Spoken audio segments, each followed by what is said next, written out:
कर्मों के कारण ये जो धुंधिकारी था महान प्रेत बना, प्रेत की योनि में चला गया। वहां शीत ताप क्लिष्ट निराहारो पिपासा। अब वर्षा धूप भूख प्यास कहते हैं, जो प्रेत वगैरह होते हैं ना, इनका सूक्ष्म शरीर तो रहता है लेकिन ये स्थूल शरीर नहीं होता। हम जो खाते पीते हैं किससे खाते हैं, जो हमें दिख रहा है ना, इसको स्थूल शरीर बोलते हैं, लेकिन इसके अंदर एक है सूक्ष्म शरीर। जब हमको जीव मर जाता है ना, ये स्थूल शरीर तो यहीं पड़ा रहते हैं, कहते हैं ना वो चले गए, तो वो चला जाना क्या होता है, सूक्ष्म शरीर है। जीवात्मा के माध्यम से जीवात्मा होती है उसका भी दूसरे स्कंद में उसमें आएगा, तो वो यहाँ से जाता है। और आप जो कुछ यहाँ पे उसके लिए पिंडदान या जो कुछ करते हो वो जीवात्मा को मिलता है। तो ये धुंधुकारी का सूक्ष्म शरीर तो है, इसकी गति तो हुई नहीं, लेकिन इसका स्थूल शरीर नहीं है। फिर कहते हैं प्रेत का जो मुंह होता है ना, वो जैसे सुई नहीं होती, सुई की नोक जैसे होता है। अब सुई के नोक में कितना पानी जाएगा, कितना भोजन जाएगा, और उसको भूख प्यास वैसी लगती है क्योंकि अंदर सूक्ष्म शरीर तो है। भूख प्यास सूक्ष्म शरीर के कारण लगती है, प्राणों का धर्म है। तो भूख प्यास लगे और खाने का मुंह ना हो, सोचो। यही कह रहे हैं, शीत ताप निराहार पिपासित न लेवे शरणम। अब उसको कहीं भी शांति प्राप्त नहीं होती, प्रेत होती। अब यहाँ पर ये तो धुंधुकारी की वो है। गोकर्ण तीर्थ यात्रा करने के लिए गए थे बहुत दिनों से, तो कहीं उनको किसी तीर्थ पर उसी गांव के कुछ लोग मिले, तो स्वाभाविक है घर की अपनी वो याद आती है। तो उन्होंने पूछा हमारे घर में सब कैसे हैं, तो सब उनके जो गए थे घूमने के लिए, गांव अच्छा है, तुंगभद्रा गांव सब निष्ठ ग्राम है। उन्होंने कहा गोकर्ण क्या बताएं, आपके पिताजी तो आपके सामने ही चले गए थे, और कि आपकी माता तो कुआं में गिर के चली, और आपके पिता जो आपका भाई था, फिर सब कथा पता लगे कि उन्होंने मार दिया ऐसे करके, और उसकी भी अधोगति हो गई। यहाँ पे जब उन्होंने ऐसा देखा गोकर्ण ने, तो कहते हैं सूतवास ततो तरांजलि जलम कृता गोकर्ण। तो गोकर्ण ने जो नदी किनारे जाके अपने भाई के लिए जलांजलि दी, तर्पण किया, सुना, और गया वगैरह में जाके लिए उसके लिए पिंडदान भी किया। जो कर सकते थे उन्होंने वहां पर किया, लेकिन उसकी मुक्ति नहीं। अब उनके मन में कुछ आया कि एक बार अपने घर में जाके देखो तो सही। जब घर में लौट के आए तो घर सब टूटा फूटा, कुछ भी नहीं, खंडर सा पड़ा था। अड़ोसी पड़ोसी सबने कहा कि आप पंडित जी यहाँ ना रुकना, हमारे घर चलो, वहां रुको। उन्होंने कहा नहीं, मैं अपने घर में, स्वकीय घर है, अपने घर में यहाँ पर ठीक है। जब रात को वो सोए तो क्या है कि वो जो प्रेत है, अब बोल तो पाता नहीं, लेकिन वो कभी भैंसे का रूप धर के, कभी सुअर का रूप धर के, कभी डरावनी आवाज करके वो गोकर्ण के पास आता है और कुछ बोलना चाहता है, डराता है जैसे यहाँ। तो उन्होंने एकदम देखा कि भाई ये कौन है, यहाँ पे तत्सह पापो सो। जब उन्होंने ऐसा किया तो अब उसमें बोलने की शक्ति नहीं। पूछा तुम कौन हो, क्यों मुझे परेशान कर रहे हो? तो उन्होंने क्या किया, फिर अपने कमंडल से जल लेके कोई मंत्र पढ़ के, वैदिक मंत्र, उस पर छिड़का तो उसमें बोलने की शक्ति आ गई। तो वो क्या कहता है, अहम भ्राता त्वदीयो धुंधुकारी। रोते होगा, हे भैया मैं आपका ही भाई हूँ धुंधुकारी। नामता सुई के ने अपने कर्मों के कारण ही मेरी ये गति हुई है, मुझे प्रेत की योनि प्राप्त हुई है। भैया मेरा इस योनि से उद्धार के लिए कोई कर्म करो। रोते हुए, क्योंकि ब्राह्मण जन्म में भाई ब्राह्मण का पुत्र तो था ही, अगर वो कर्म नहीं करता था तो देख कुछ पूजा पाठ करते होंगे तो वो तो देखता तो होगा ही वहां पे। लोका नाम हिंसक सोहम स्त्री दुखेन मारता। और वो फिर उसने वो सारी कथा कि कैसे कैसे स्त्रियों ने मुझे मार दिया, कहते हैं इसको ऐसा हुआ, उन्होंने बता दिया। अहो बंदो कृपा सिंधु, आप तो कृपा के सागर हैं, मेरे भाई हैं। हे भाई इस योनि से मुझ करने के लिए, छूटने के लिए मेरा कोई उपाय करो। गोकर्ण ने जब कहते हैं यहाँ पे गया साथ मुक्ति चिन्ह, अरे मैंने तो तेरे लिए वहां तर्पण किया, वहां जल दान दिया, वहां पिंड दान किया, और गया में तेरी मुक्ति कराई। गया में तेरी तो गया पिंडो गया दत्त विधान, विधि विधान से किया, फिर भी तेरी मुक्ति नहीं हुई। यहाँ पे तो देखो प्रेत क्या कहता है, गया श्राद्ध सदे नापे मुक्ति ममना भविष्यति। हे भैया, जो सामान्य लोग हैं उनकी गया आदि में तर्पण दान कराने से उनकी मुक्ति हो जाती है, और मैं तो क्या हूँ, महापापी हूँ। मेरा गया आदि में कराने से मेरी गति नहीं। भाई बीमारी छोटी हो, जुकाम बुखार हो तो यहीं पे कोई डॉक्टर हो, उससे ठीक हो जाएगा, लेकिन कोई महान बीमारी हो तो आपको कहीं अच्छे हॉस्पिटल में दिखाना पड़ेगा। तब उन्होंने गोकर्ण ने कहा अच्छा ठीक है, अब मुझे सो जाने दे, सुबह मैं तुम्हारे लिए सोचूंगा कि क्या करना चाहिए। सुबह गोकर्ण उठे, सूर्य भगवान के उपासक हैं, सूर्य भगवान को उन्होंने अर्घ दे के प्रार्थना की, है प्रभु ये मेरा भाई है, इसके उद्धार के लिए मैं क्या करूं। क्या तो ऐसा है कि उनको सूर्य स्फुटन भाजता है, उनको सूर्य की तरफ से ऐसे कुछ आवाज सी आई, श्रीमद् भागवतम मुक्ति सप्ताह वाचन। हे गोकर्ण, इनको श्रीमद् भागवत की कथा का सप्ताह श्रवण कराओ तो इनकी मुक्ति हो जाए, ऐसा उनको। और फिर गोकर्ण ने अपने सब गांव वालों से कहा, गांव वाले बहुत अच्छे थे, उन्होंने श्रीमद् भागवत की कथा का आयोजन किया, पंडाल बनाया गया और विधि विधान से श्रीमद् भागवत की कथा हुई। यहाँ पे नहीं है, वैसे सब जगह क्या करते हैं, एक बांस भी लगा के रख देते हैं। वो जब ज्यादातर कब होता है, जब पितरों के लिए कथा करते हैं, जब पितृ पक्ष में करते हैं ना, जैसे किसी के यहाँ पितृ कुछ हो गए वो और चले गए, तो उनके लिए एक 7 गांठ का बांस भी लगा के रखते हैं, ऐसा भाग उसमें है। तो उन्होंने ऐसा ही किया कि एक साथ, भाई सब तो ऐसे बैठ गए आके, लेकिन वो धुंधुकारी तो शरीर है नहीं, तो वो कहाँ बैठेगा, तो उसके लिए पोला बांस लगाया गया जिसमें 7 गांठें थी, उसमें वो धुंधुकारी आके बैठ गया। और 7 दिन, ये नहीं कि 4 घंटे हुई, 5 घंटे हुई, लगातार श्रीमद् भागवत की कथा हुई। और पहले दिन की कथा खत्म होने से उसकी पहले दिन की गांठ फट गई, प्रत्यक्ष। ऐसे करते करते जब दूसरे दिन कथा हुई तो दूसरे दिन की गांठ, और 7 दिन में उस पूरा बांस की गांठ फट गई। जब लास्ट में कथा समापन हुआ तो धुंधुकारी दिव्य रूप धारण करके गोकर्ण के आगे आके खड़ा हो गया और गोकर्ण को प्रणाम किया। विद्यते हृदय ग्रंथि छिन्त्यन्ते सर्व संशया क्षीयन्ते चास्य कर्माणि सप्ताह श्रवणे कृत। यदि कोई भी, जैसे धुंधुकारी ने कथा सुनी, यदि इसी तरह से कथा सुनेगा 7 दिन तक पूरी, तो उसकी क्या होगी, जो अविद्या की ग्रंथि है उसका भेदन हो जाएगा, उसके सारे संशयों का नाश हो जाएगा, और जो अनेक जन्मों के कर्म हैं जो हमको पाप और पुण्य की योनियों में ले जाते हैं, उन कर्मों का भी नाश हो जाता है।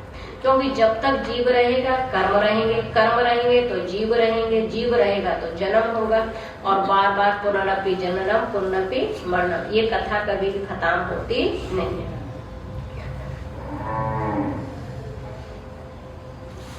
अब धुंधुकारी का तो वो हुआ, सबके सामने देखते देखते ही क्या हुआ कि भगवान के पार्षद धुंधुकारी के लिए विमान लेके आए, और उसमें धुंधुकारी गोकर्ण को सबको प्रणाम करके जब चलने लगा तो गोकर्ण ने कहा, अत्रेव बहवा संति श्रोता मन निर्मल। एक बात सुनो हरिदासो, हरि के सेवकों, यहाँ तो बहुत अच्छे अच्छे श्रोता हैं, क्योंकि सभी लोग के गांव को ने कथा सुनी थी, तो आप एक ही विमान क्यों लेके आए धुंधुकारी के लिए, सबके लिए लेके आते, सबकी मुक्ति होनी चाहिए थी। यहाँ पे श्रवण समासेन सर्वेषां ही दृश्यते, यहाँ तो लगता है कि सबने, मैंने तो कथा सबको समान सुनाई, लेकिन फल भेद को तो जाता है, फल भेद क्यों हो गया कि आप एक ही विमान लाए, सबकी मुक्ति क्यों नहीं। तो अब हरिदासा कह रहे हैं, श्रवणस्य विभेदन फल भेदो अत्र सृता। आपने तो कथा सबको समान सुनाई, लेकिन सबके सुनने में भेद अलग है, और जैसा श्रवण करेंगे वैसे ही उसका फल प्राप्त होगा। ये तो कोई प्रैक्टिकल पढ़ाने वाला एक टीचर होता है नहीं, तो सब टीचर लोग, अध्यापक लोग सब जानते हैं। 80 बच्चों को पढ़ा रहे हैं, अध्यापक एक ही है, एक ही ब्लैक बोर्ड है, और उसी में से कुछ बच्चे टॉप कर जाते हैं, कुछ बच्चे फेल भी हो जाते हैं, कुछ मध्यम होते हैं, कुछ किनारे पे पास होते हैं, कुछ और ज्यादा बढ़ते हैं। तो टीचर की दृष्टि में भेद थोड़ी है, उन्होंने कितना श्रवण वहां से लिया है। ऐसा ही ये कह रहे हैं कि श्रवण के भेद से क्या हुआ है, श्रवण तो कृतम सर्वे, सुना तो सबने, लेकिन मनन किसी ने, मनन मतलब कि जो हमने कथा में सुना है उसका हम चिंतन करें कि वास्तव में हमें सुनाया क्या गया है, सुना, और सुन के उसको फिर अपने जीवन में लागू भी करें, जीवन में लागू भी करें। अब ये धुंधुकारिता, इसके पास तो स्थूल शरीर था नहीं, अब हम सब तो जाएंगे यहाँ से, कोई कुछ काम करेगा, कुछ काम तो कथा याद भी नहीं कि अगर किसी से पूछ भी लो ना कल कौन सी कथा सुनाई थी, कहाँ से सुनाई थी, तो अगर 2-4 लोगों को याद हो जाए तो भी बहुत अच्छा, क्योंकि सब अपने संसार के व्यवहार में लग जाते हैं। लेकिन ये धुंधुकारी ऐसा था कि जिसके पास कुछ भी नहीं, बांस में बैठ के हुए सूक्ष्म शरीर ने भगवान का चिंतन किया और अंत में क्या हुआ कि इसका मोक्ष हो गया। और यहाँ पे जो हरि के हैं, भगवान के पार्षद हैं, वो कई चीज बता रहे हैं कि ये नहीं करो, अदृढ़म चाहतम ज्ञानम, यदि ज्ञान निश्चय नहीं होता, दृढ़ नहीं है, तो कुछ समय के बाद वो ज्ञान भी नष्ट हो जाता है। आप कोई चीज याद कर लो, अच्छी तरह नहीं याद की, थोड़े दिनों बाद क्या होगा, आप भूल जाओ। प्रमादे ने हतम श्रुतम, सुनने तो बैठे और मन कहीं और चला गया, घर में ये हो रहा होगा, घर में, शरीर से यहाँ बैठे और मन से कहीं और, तो वो सुनना भी क्या हो जाएगा, नष्ट हो जाएगा। संदिग्धो हतो मंत्र, आपको कोई मंत्र तो दे लो और फिर आपके मन में संशय होगा, इस मन को मैं जप तो रहा हूँ, कुछ मेरा कल्याण भी होगा कि नहीं, तो वो मंत्र भी हो जाए। व्यग्रचितो जपो जापा, जाप तो माला लेके बैठ गए, सासू माँ जाप कर रहे हैं, अरे उस पे गैस पे दूध रखा था, निकल तो नहीं गया, सो तो नहीं गई तुझे, अब पोता स्कूल गया कि नहीं, टिफिन रख दिया उसके लिए, ओम नमो भगवते का, अब वो उठे कि नहीं उठे, दुकान पे जाना है, माला पूरी हो गई। इसमें आया व्यग्र चित्तो हतो जापा, नाम माता भगवान पूछा माला जाप करा, आगे रोज 11 जाप करता हूँ माला, पर कैसे करता हूँ, व्यग्र चित्र, व्यग्र चित्त से यदि जाप करोगे तो जाप भी नष्ट हो जाए। वैष्णव हतो देश, जिस देश में कोई वैष्णव नहीं है, भक्त नहीं है, वो देश भी नष्ट हो जाता है।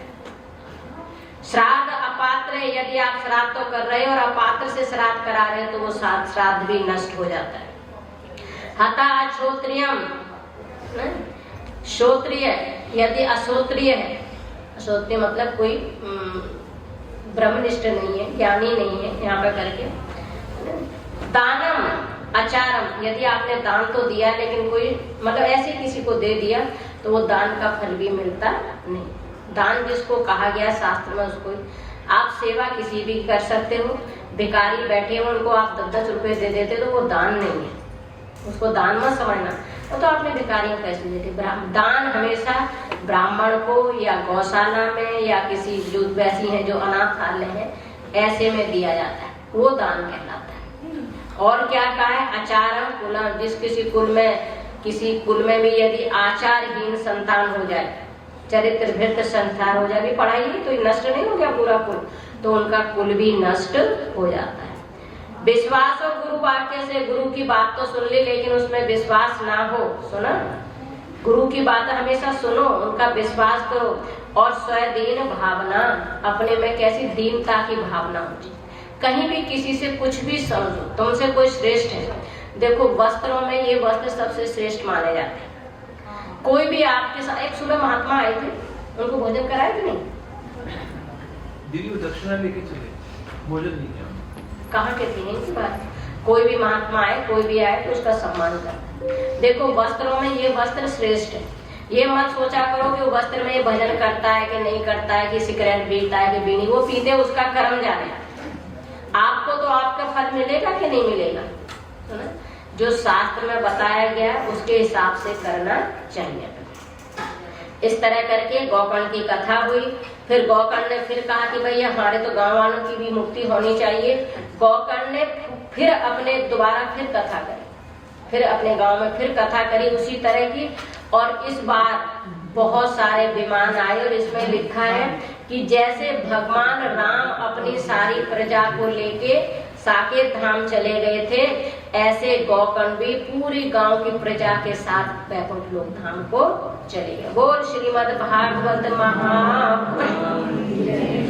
श्रीमद् भागवत पुराण का नियम है कैसे करना चाहिए। नियम क्या है, बस यही है कि किसी को कष्ट मत दो, ना मन से ना वचन से। झूठ मत बोलो, किसी को कड़वा मत बोलो, है ना। बहुत सारे नियम है श्रीमद् भागवत के, ऐसा करना चाहिए, नीचे सोना चाहिए, टाइम भोजन करना चाहिए, लेकिन इतना जितना हो जाए उतना तो निभा लेना चाहिए भागवत जी के। और जो श्रीमद् भागवत की कथा सुनने का जो सप्ताह है, सप्ताह की कथा पहले कितने दिनों तक भागवत होती थी, गौकर्ण आदि ने जो भागवत की है वो सप्ताह में नहीं की, कितने दिनों तक चली। लेकिन जो परीक्षित जी ने करी है, परीक्षित जी की जो परीक्षित की जो सुखदेव भगवान ने सुनाई है, तो परीक्षित के पास दिन ही साथ थे, क्योंकि साथ लगा तो अब उनकी कथा आ रही है यहाँ पे। तो इसलिए तब से ये नियम बन गया कि श्रीमद् भागवत की कथा एक सप्ताह तक होनी चाहिए।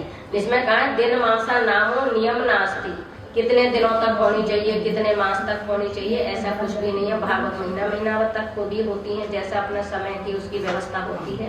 लेकिन सुखदेव जी ने एक हफ्ता तक सुनाई, तब से ऐसा नियम बन गया है कि श्रीमद् भागवत की कथा एक हफ्ता तक होनी चाहिए।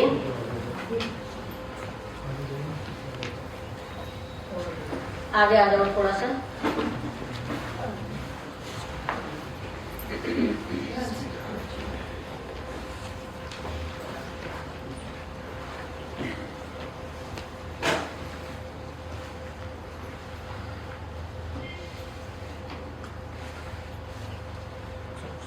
श्रीमद् भागवत की कथा में पहला अध्याय शुरू हो रहा है।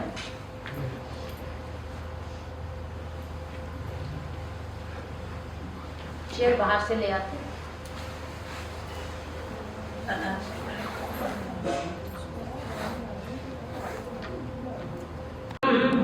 हरि शरणम हरि शरणम हरि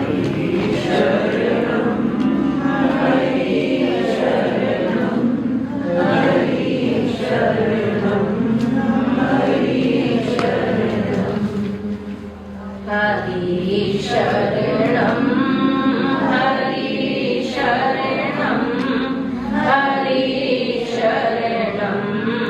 हरि शरणम हरि शरणम हरि शरणम हरि शरणम। जन्मादस्य यतो अन्वयादि तत्तरस अर्थे च विज्ञस्वराट् तेन ब्रह्म हृदयादि कवयो मुह्यन्ति यत् सूर्य तेजो वारी मृदा यथा विनिमयो अत्र तिर्सर्गो मृषा धाम्ना स्वेन सदा निरस्तकुहकं सत्यं परं धीमहि सत्यं परं धीमहि। धर्मापोक्षित केतवो अत्र परमो विमत्सराणां सदा वैद्यं वास्तुम् अत्र वस्तु शिवदं तापत्रयो उन्मूलनम्। श्रीमद्भागवते महामुनि कृते किम वा परेश्वरी सद्यो हृदय अवरुद्ध अत्कृतिभिः शुश्रूभिस्तत्क्षणा निर्गम कल्पतरो गलितं फलं सुखमुखाद अमृतद्रव संयुक्तं पिबत भागवतं रसमालयं मुहुर्मुहुर्रसिका भुवि भावुकः। ये श्रीमद् भागवत जी का सार है। जन्मादस्य यतो याति यतो इमानी भूतानि जायन्ति एन जातानि जीवन्ति। एक मक्खी बड़ी परेशान कर रही है, ये किसी जन्म की हो रही होगी। इसको कह रही कथा क्यों सुना रही हो, हटो ना यहाँ से, कथा क्यों सुना रही हो, तुम भी सुन लो भैया, बैठ के तुम्हारी मुक्ति हो जाए, भटक रही हो योनियों में। वेद का मंत्र है यतो इमानी भूतानि जायन्ति एन जातानि जीवन्ति यत् प्रयन्त विशन विशन्ति तद ब्रह्म तद बीजस्य। उसी को व्यास भगवान ने उसमें लिखा है जन्मादस्य यतो, ये ब्रह्म सूत्र का दूसरा सूत्र है, जन्मादस्य हेतु, जिसमें सारी सृष्टि का जन्म, स्थिति और प्रलय होता है। जिससे नहीं, जिसमें सृष्टि उत्पन्न होती है, जिसमें सृष्टि की स्थिति होती है और जिसमें सृष्टि का लय हो जाता है, वही कौन है? परमात्मा। जैसे समुद्र की लहर उत्पन्न किसमें हुई? समुद्र में। थोड़ी देर तक रहती कहाँ है? समुद्र में, और फिर विलीन में किसमें हो जाती है? ऐसे ही जितनी भी सृष्टि है, ये सृष्टि नहीं है, थोड़ी जितनी भी है 14 भुवन की जो सृष्टि है, वो जिस परमात्मा में लहर की तरह उत्पन्न होती है, फिर थोड़ी देर स्थिर रहती है, दिखाई देती है, थोड़ी रहती थोड़ी देर है, और फिर उसी में लीन हो जाती है। वही सच्चिदानंद परमात्मा है। वही कौन है? कृष्ण है। वही कौन है? शिव है। ये कृष्ण, शिव, राम, दुर्गा, ये हमने उनके रूपों के नाम रखे हैं, स्वरूप एक ही है। नाम आप कुछ भी रखो, चाहे कृष्ण कह दो, चाहे शिव कह दो, चाहे उनको दुर्गा मैया कह दो, चाहे और भी जो तुम्हारा मन आए वो कुछ भी कह दो, लेकिन उनके अंदर सत्ता क्या है? वही परमात्मा की सत्ता है। और वो परमात्मा कैसा है? चेतन स्वरूप है। सत स्वरूप तो है, कैसा है? चेतन स्वरूप है। कोई ये ना सोचे कि वो क्या है?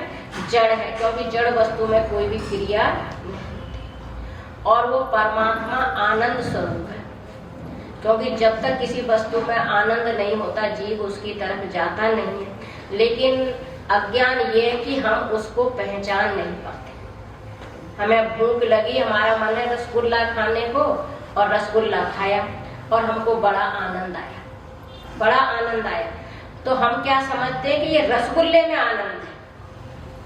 रसगुल्ले में आनंद नहीं है, इसमें जो आनंद है वो परमात्मा का ही आनंद है। अगर रसगुल्ले में आनंद होता तो हलवाई को भी आनंद आना चाहिए। यह आप 10-20 रसगुल्ले खा लो और फिर भी आपका जो पहले रसगुल्ले का आनंद था और लास्ट के रसगुल्ले का आनंद एक ही होना चाहिए, ऐसा होता है? अरे बाद में आप कहते हो हटाओ अब नहीं खाऊंगा बिल्कुल, फिर तो आपको पैसे दो तभी भी।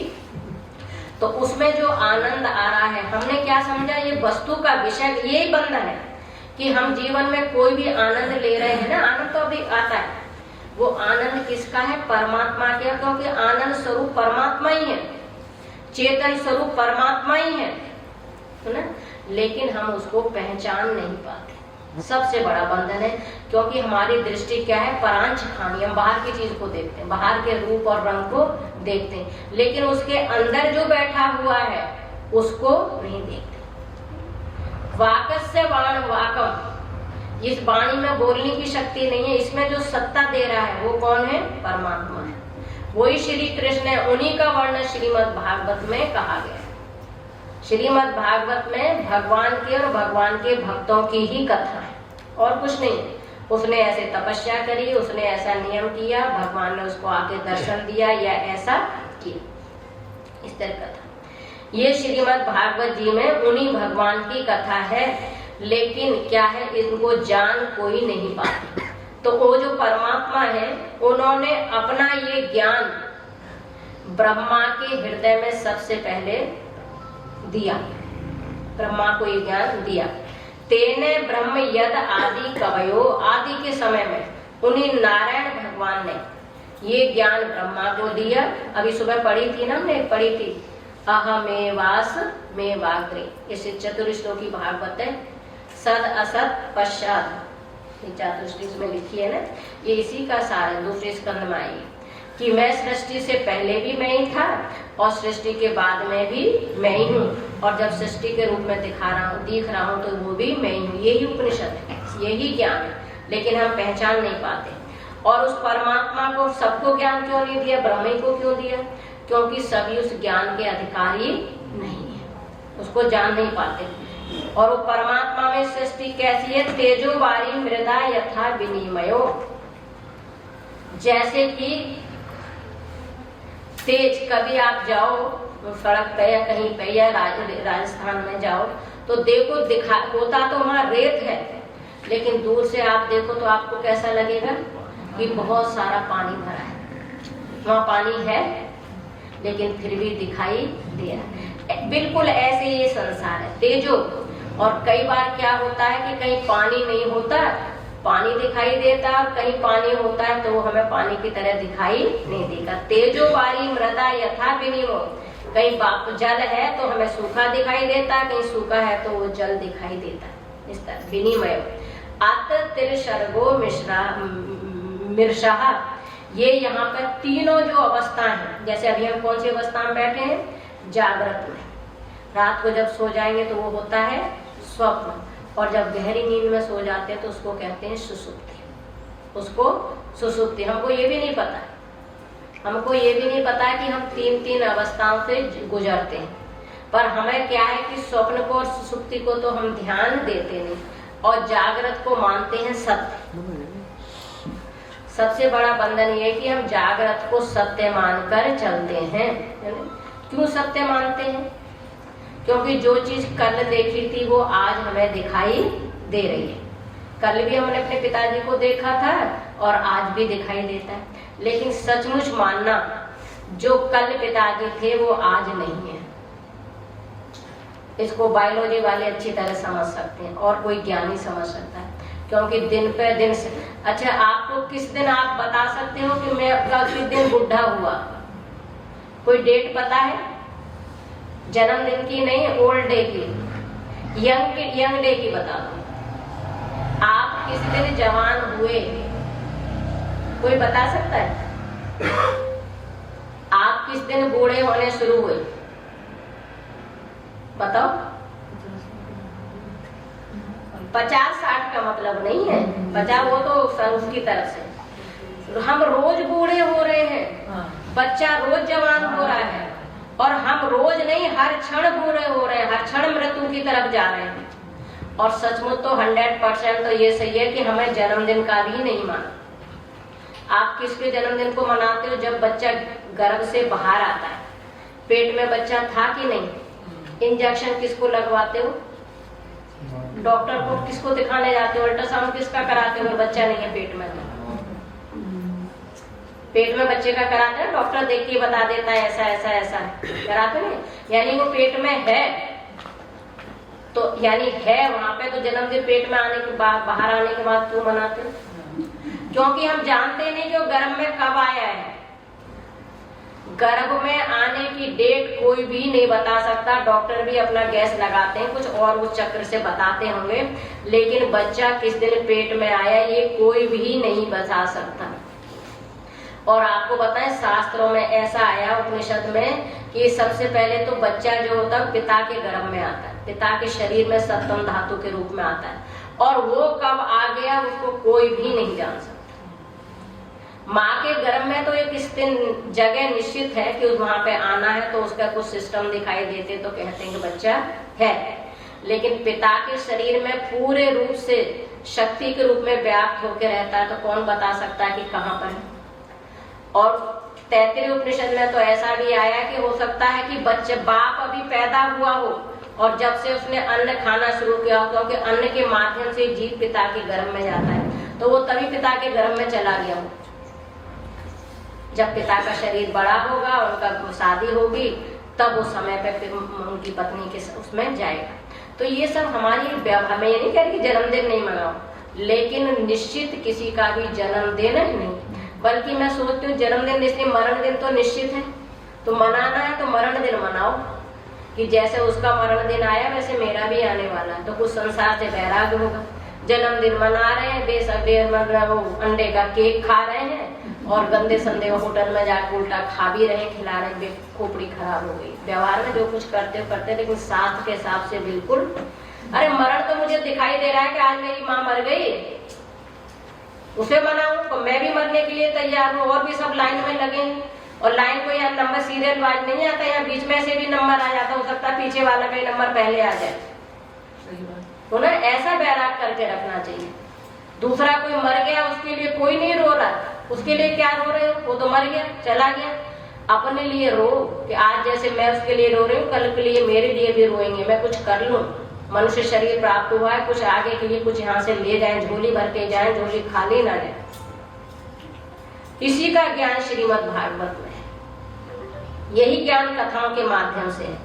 अत्र तिर्सर्गो मृषा, ये तीनों जो अवस्थाएं हैं, चाहे तीनों शरीर हैं, ये क्या है? यहाँ पर मृषा है। मृषा असत्य नहीं कहा गया, मृषा, मृषा उसको कहते हैं है नहीं पर दिखाई दे रहे हैं।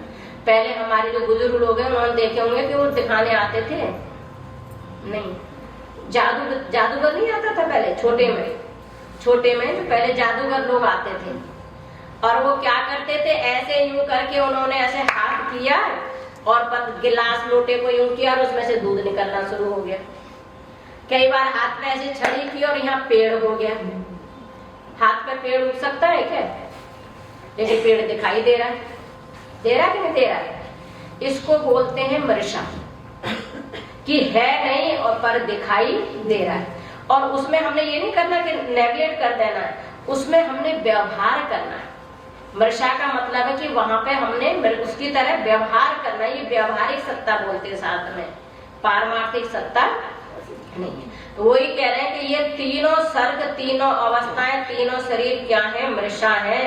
धामना स्वेन सदा निरस्त को, माया से ऐसा दिखाई देता है कि ये जागृत अवस्था है, ये स्वप्न अवस्था है, ये सुसुप्ति अवस्था है। तीनों अवस्थाएं, सुसुप्ति अवस्था में तो जीव अपने स्वरूप के साथ जाके मिलता है, और जो स्वप्न अवस्था होती है उसमें जो जागृत में देखता सुनता है, वही क्या देखता है?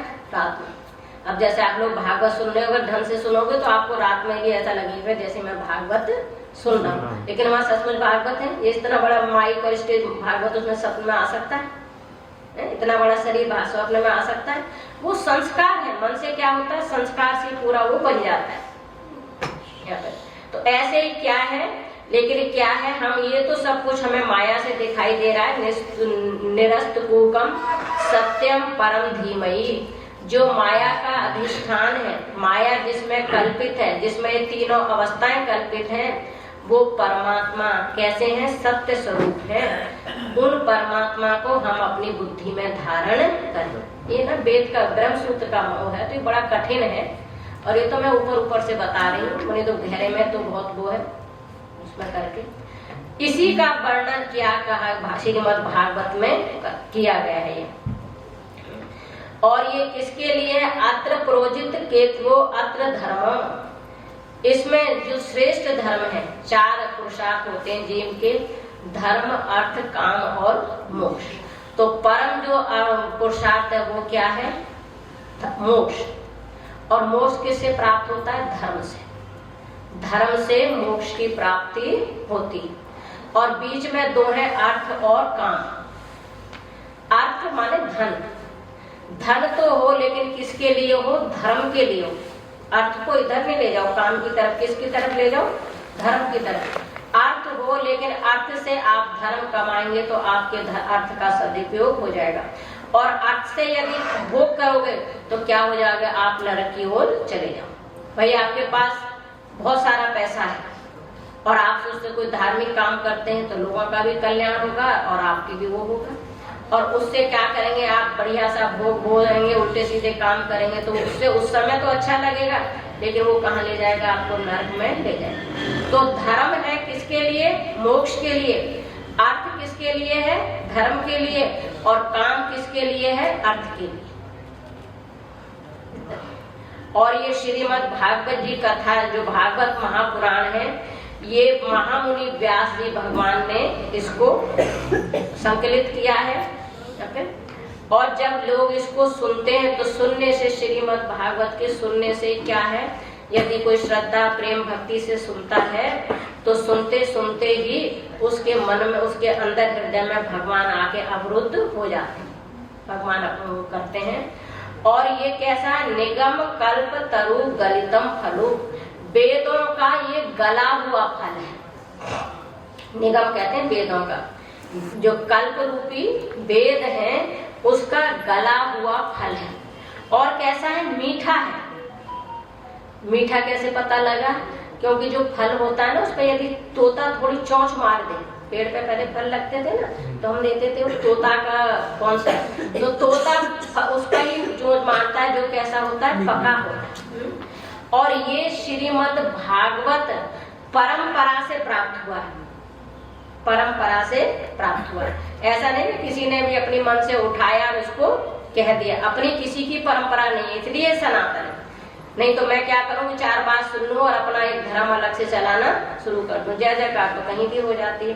कैसे परंपरा से प्राप्त है ये ज्ञान? अभी आया है ना, स्वयं नारायण भगवान ने किसको दिया? ब्रह्मा ने। नारायणम पद्म भवम वशिष्ठम शक्तिम तत्पुत्र पराशरम च व्यासम सुखम गौड़ पदम महंतम गोविंद महंत। ये पूरी वो परंपरा है। नारायण भगवान ने ये ज्ञान किसको दिया? ब्रह्मा जी को। तो नारायण से किस में आ गया? ब्रह्मा जी में आ गया। लेकिन ये पूरी कथा नहीं, वो सुबह बताई थी 4 श्लोकी भागवत का ज्ञान। वो ज्ञान नारायण ने ब्रह्मा जी को दिया और ब्रह्मा जी ने वही ज्ञान अपने पुत्र सनातन और नारद जी को दिया। नारद जी ने सनातन जी ने और नारद जी ने सनातन जी ने किसको सुनाया? नारद जी को। और नारद जी ने वही ज्ञान दिया व्यास जी को। वही ज्ञान व्यास जी को दिया। एक बार व्यास जी सरस्वती नदी के किनारे बैठे हुए थे तो बड़े चिंतित से थे, बड़े चिंता में बैठे हुए थे। नारद जी उस समय वहां पर आए और उन्होंने उनसे कहा, हे व्यास भगवान, आप चिंतित क्यों दिखाई दे रहे हैं? तो उस समय उन्होंने कहा कि उनके एक सुखदेव उनके पुत्र हुए। नारद जी व्यास जी के पुत्र थे सुखदेव, लेकिन वो सुखदेव इतने बैरागवान थे कि उसके बारे में यम प्रवजंत अनुपेत अपेत कृत्यम जो बोलते हैं, सुखदेव जी के लिए आते हैं। सुखदेव जी पैदा होते ही बिना नाल कटे ही सीधे जंगल को चले। उनके पिताजी ने कोई संस्कार भी नहीं कर पाए। तो जब सुखदेव जी पैदा होते ही जंगल की तरफ चल दिए, सुखदेव जी भगवान के, देखो कई कथाएं आती हैं इसमें सुखदेव भगवान के बारे में। एक तो ये भी आता है, जो हम अमरनाथ की यात्रा करने जाते हैं, जब वहां पे देखते हैं कि वहां पे जोड़ा होता है, कबूतर का हो या तोते का हो, किसका भी हो, वहां पे करके कि वहां पे भगवान शंकर जी ने माँ पार्वती को अमर कथा सुनाई। वो अमर कथा क्या है? ज्ञान की कथा है, जिसकी कथा को सुनने से जीव क्या होता है? जन्म मरण से हट जाता है। वो कथा उन्होंने सुनाई और वो कथा उन्होंने भी, पक्षियों ने भी सुन ली। और जब वो मरा हुआ जो तोते का वो पड़ा था अंडा, उसमें कथा सुनते सुनते ज्ञान की वो भी जीवित हो गया। और वो जीवित हो गया तो कहते हैं भगवान शंकर उसके पीछे त्रिशूल लेके भागे और वो भागते भागते, ये एक कहाँ की कथा है, ये पता नहीं, भागवत में नहीं है। भागवत में तो आया है, सुखदेव जी इन्होंने तपस्या करी थी व्यास भगवान ने कि मुझको ऐसा पुत्र प्राप्त हो, वहां से हुआ, लेकिन वो भी एक दंत कथा है। और यहाँ व्यास जी की पत्नी सूर्य भगवान को जल दे रही थी या कर रही थी, तो उनका मुंह खुला हुआ था, वो डर के उसमें घुस गए। ऐसी कथा है। और वही फिर सुखदेव भगवान 12 साल तक माता के गर्भ में रहे। व्यास भगवान बार बार कहते हैं, क्यों रहे 12 साल तक कोई बच्चा रह सकता है? वो योगी है, ज्ञानी है, सूक्ष्म शरीर में रहे। नहीं तो बच्चा 10 महीने 12 महीने के बाद, जो सामान्य पता है आप, हमारे शरीरों में और जो दिव्य शरीर होते हैं उनके शरीरों में अंतर होता है। तो उन्होंने फिर कहा कि हे पुत्र, आप गर्भ से बाहर आ जाओ, आपकी माता दुखी हो रही है, आप इन लोगों को। तो उन्होंने कहा, पिता मैं इस गर्भ से बाहर नहीं आऊंगा, क्योंकि बाहर आते मुझे भगवान की माया घेर लेगी, मैं यहीं पर ठीक हूँ। बाद में उन्होंने कहा कि यदि आप भगवान कृष्ण को बुलाओ और वो मुझे वचन दें कि मेरी माया उनको व्याप्त नहीं होगी, तो मैं गर्भ से बाहर आऊंगा। अब भगवान व्यास भी भगवान के अवतार है और भगवान कृष्ण भी व्यास जी के अवतार है। और कहते हैं कि उन्होंने फिर भगवान कृष्ण के रूप को किया और कृष्ण भगवान ने आके कहा, हे पुत्र, तुमको मेरी माया व्याप्त नहीं करेगी, तुम अपनी माँ के गर्भ से बाहर आ जाओ। और वो गर्भ से बाहर आते ही चल दिए, ऐसे जैसे पैदा हुए थे वैसे। जब वो जा रहे हैं तो वहीं का है, वो तो चल रहे हैं, उनको मन में कोई भी नहीं है कि मेरी माँ कौन है, पिता कौन है। लेकिन उनके पिता जो है पितृ द्विपायना, कृष्ण व्यास भगवान का एक नाम है द्विपायना, वो पीछे से रोते जा रहे हैं, चिल्लाते जा रहे हैं कातर में, हे पुत्र तन्मेति तया करबो, हे पुत्र रुक जाओ पुत्र रुक जाओ, अभी तो मैंने तुम्हारा कोई संस्कार भी नहीं किया, अभी तो मैंने तुमको अच्छी तरह देखा भी नहीं, दुलार भी नहीं किया, अरे तुम रुक जाओ। ऐसे कहते हुए वो जा रहे हैं। तो तरवो भी नेतु, उनको देख के सुखदेव भगवान तो कुछ बोले नहीं, लेकिन कहते हैं पेड़ बोले, वृक्षों ने जवाब दिया। कहते हैं अरे व्यास जी, आप तो ज्ञानी हो, आप इन सुखदेव को अपना पुत्र मान रहे हो। ये तो सर्वभूत हृदय, ये तो सबके हृदय में निवास करने वाले परमात्मा का ही स्वरूप है, और आप एक पुत्र के लिए व्याकुल हो रहे हैं। हमको देखो, हम तो एक साल में कितने बच्चे पैदा करते हैं, कितने फल होते हैं वृक्षों के, उनके पत्ते हैं, लेकिन हम सब क्या करते हैं, लोक कल्याण में वृक्ष कबहु नहीं फल भके, नदी न सींचे नीर, और परमार्थ के कारण साधुन धरे शरीर। वृक्ष अपना कोई भी फल नहीं खाता। तो आप एक पुत्र के लिए इतने व्याकुल हो, ये पुत्र तो आपका लोक कल्याण करेंगे। और आगे इसमें और भी आता है कि जब वो जा रहे थे सुखदेव भगवान, उनके पीछे व्यास भगवान जा रहे थे, तो वहां पे आगे सरोवर में अप्सराएं स्नान कर रही थी। स्नान कर रही थी तो सुखदेव भगवान निकल गए, कोई फर्क नहीं पड़ा। लेकिन व्यास भगवान जैसे ही गए तो अप्सराएं जल्दी से अंदर से निकल के आई और उन्होंने अपने वस्त्र पहन लिए। तो उनको देख के व्यास भगवान ने पूछा, हे देवियों, मेरा पुत्र तो युवा है, सुंदर है, वो जब निकल के गया तो आपको कोई लज्जा नहीं आई, आप ऐसे स्नान करते रहे, और मैं तो बूढ़ा हो गया हूँ, सुना, और मुझे देख के तुमने क्या किया, वस्त्र धारण कर लिया। तो वो अप्सराएं कहती हैं, हे ऋषि, आप नाराज नहीं होना, आपके पुत्र को ये पता ही नहीं है कि संसार में कोई दूसरा भी है। उनको तो सब जगह भगवान ही दिखाई देते हैं, उनके दृष्टिकोण को ये नहीं दिखाई देता कि ये स्त्री है, कि ये पुरुष है, कि ये बच्चा है, कि ये बूढ़ा है। उनको तो सिर्फ उनकी दृष्टि भगवान में है, उनको सब जगह अपनी आत्मा ही दिखाई देती है, अपने आत्मा से अलग कुछ भी दिखाई नहीं देता। जब मैं अब एक जगह मैं ही उस पूरे शरीर में, तो मैं किससे शर्म करूं जब दूसरा कोई है ही नहीं। लेकिन आपने क्या किया है, लो आप ज्ञानी हैं, आपने धर्म की स्थापना की है, वेदों का विभाजन किया है, लोग पुराण की रचना की है, आपने लोकाचार बनाया है, धर्म व्यवस्था की है, किसको क्या करना चाहिए नहीं करना चाहिए, आपको पूरे जीवन का अनुभव है, कौन क्या कैसा है। तो इसलिए हम आप द्वैत में जीते हैं, वो अद्वैत में, इसलिए हमने आपको देख के वस्त्र धारण किए। ऐसे सुखदेव भगवान आगे तक जंगल में चले गए यहाँ पे। और फिर आगे इसमें आएगा कि फिर सुखदेव भगवान ने भागवत जी सुनाई कैसे, पढ़ा तो किसी से नहीं, चलो वेद और उपनिषद का ज्ञान उनको पूर्व जन्म का था, लेकिन जब ये सुखदेव भगवान व्यास भगवान एक दिन सरयू नदी के किनारे बैठे हुए थे, तो नारद जी इनके पास आए और नारद जी ने इनसे कहा कि आप अपने दुख का कारण बताओ। तो इन्होंने दोनों बताए कि एक तो इनके पुत्र चले गए थे, व्यास जी को तो मोह था थोड़ा सा, तो इसलिए वो दुखी थे। दूसरे उन्होंने कहा कि मैंने इतना किया, वेदों का पहले हमारे यहाँ एक ही वेद था, लेकिन फिर बाद में 4 वेद, यजुर्वेद, ऋग्वेद, सामवेद, अथर्ववेद, इनका जो विभाजन किया गया छंदों के अनुसार, वो किसने किया, व्यास भगवान ने। और व्यास भगवान ने ब्रह्मसूत्र लिखा, वो ना जो लोगों का कल है। और पंचम वेद, जिनको वेद पढ़ने का अधिकार नहीं है, उनके लिए महाभारत लिखा, क्योंकि महाभारत को भी पंचम वेद माना जाता है।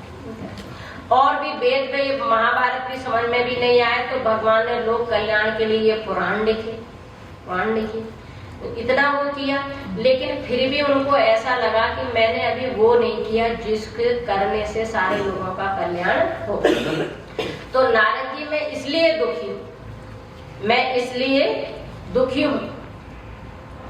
तो नारद जी ने कहा, देखो आपने जो लिखा वो बहुत कुछ लेके लिखा, धर्म के बारे में, अर्थ के बारे में, ऐसा करो ऐसा नहीं करो, ऐसा करो, ज्ञान के बारे में बहुत कुछ लिखा, लेकिन आपने कोई ऐसा भगवान की लीला का, भगवान की मधुर वाणी का, भगवान के पूर्ण रूप से चरित्र का वर्णन नहीं किया कि जिसको पढ़ने से ही लोगों को आनंद आए। ऐसा नहीं आपने किया। जितनी भी और भागवत, श्रीमद् भागवत पुराण की रचना कहते हैं बाद में की गई थी। तब उन्होंने, नारद जी ने 4 श्लोक की भागवत व्यास जी को सुनाई, 4 श्लोक जो हम रोज पढ़ते हैं करके। और फिर उन्होंने कहा कि ये भागवत पुराण मैंने आपको 4 का सुना दिया, अब आप इसका क्या करो, विस्तार करिए। फिर श्री व्यास भगवान ने 18,000 श्लोक का श्रीमद् भागवत पुराण बनाया। इस तरह ये एक भागवत सुबह हमने कहा था सौनक जी किससे सुन रहे हैं, सूत जी से। दूसरी भागवत कौन सुना रहे हैं, नारद जी भगवान ने सुनाई व्यास भगवान। देखो पहली भागवत जो है उसमें कर्म प्रधान है, क्योंकि सौनक आदि ऋषि दोपहर तक क्या करते हैं, कर्म, और फिर जो उनका समय बच जाता है फिर सुनते हैं वो श्रीमद् मतलब पुराणों की कथा सुनते हैं। भागवत की नहीं, जितनी भी पुरानी कथाएं वो सूत जी सुनते हैं। दूसरे सुनाने वाले हैं नारद जी और सुनने वाले हैं आपके व्यास भगवान। दोनों ही ऋषि हैं, दोनों ही भगवान का अवतार है, और दोनों के ही मन में एक कामना रहती है कि किसी भी तरह हो इस जीव का कल्याण हो। ये संसार में जीव जन्म लेके बड़ा दुखी है और ये दुख से निकल जाए, तो इसलिए उन्होंने अनेक पुराण और उसके किया, यानी उनके मन में लोक कल्याण की भावना है। तो वो भागवत कैसी है, दोनों की लोक कल्याण की भावना है। तो यहाँ पर अब जो सूत जी है, पहले सूत जी का ही है। जब सौनक आदि ऋषि पूछ रहे हैं उनसे, तो सबसे पहले सूत जी ने इनको भगवान के अवतार का वर्णन किया कि भगवान इस सृष्टि में धर्म की स्थापना करने के लिए, धर्म का ह्रास 3 प्रकार से होता है, सत्य, ज्ञान और आनंद। तो जब धर्म की हानि होती है तब भगवान अवतार लेते हैं। कई बार क्या होता है, धर्म तो ठीक है लेकिन ज्ञान की हानि हो जाती है। वहीं बैठ जाओ बेटा, जहाँ जगह मिल जाए ना, हाँ वहीं बैठ जाओ, आगे आगे हो जाओ, थोड़ा सा इधर हो जाओ आप लोग। हरे राम राम राम हरे हरे, हरे कृष्ण कृष्ण कृष्ण हरे हरे, हरे राम राम राम हरे हरे, हरे कृष्ण कृष्ण कृष्ण हरे हरे, हरे राम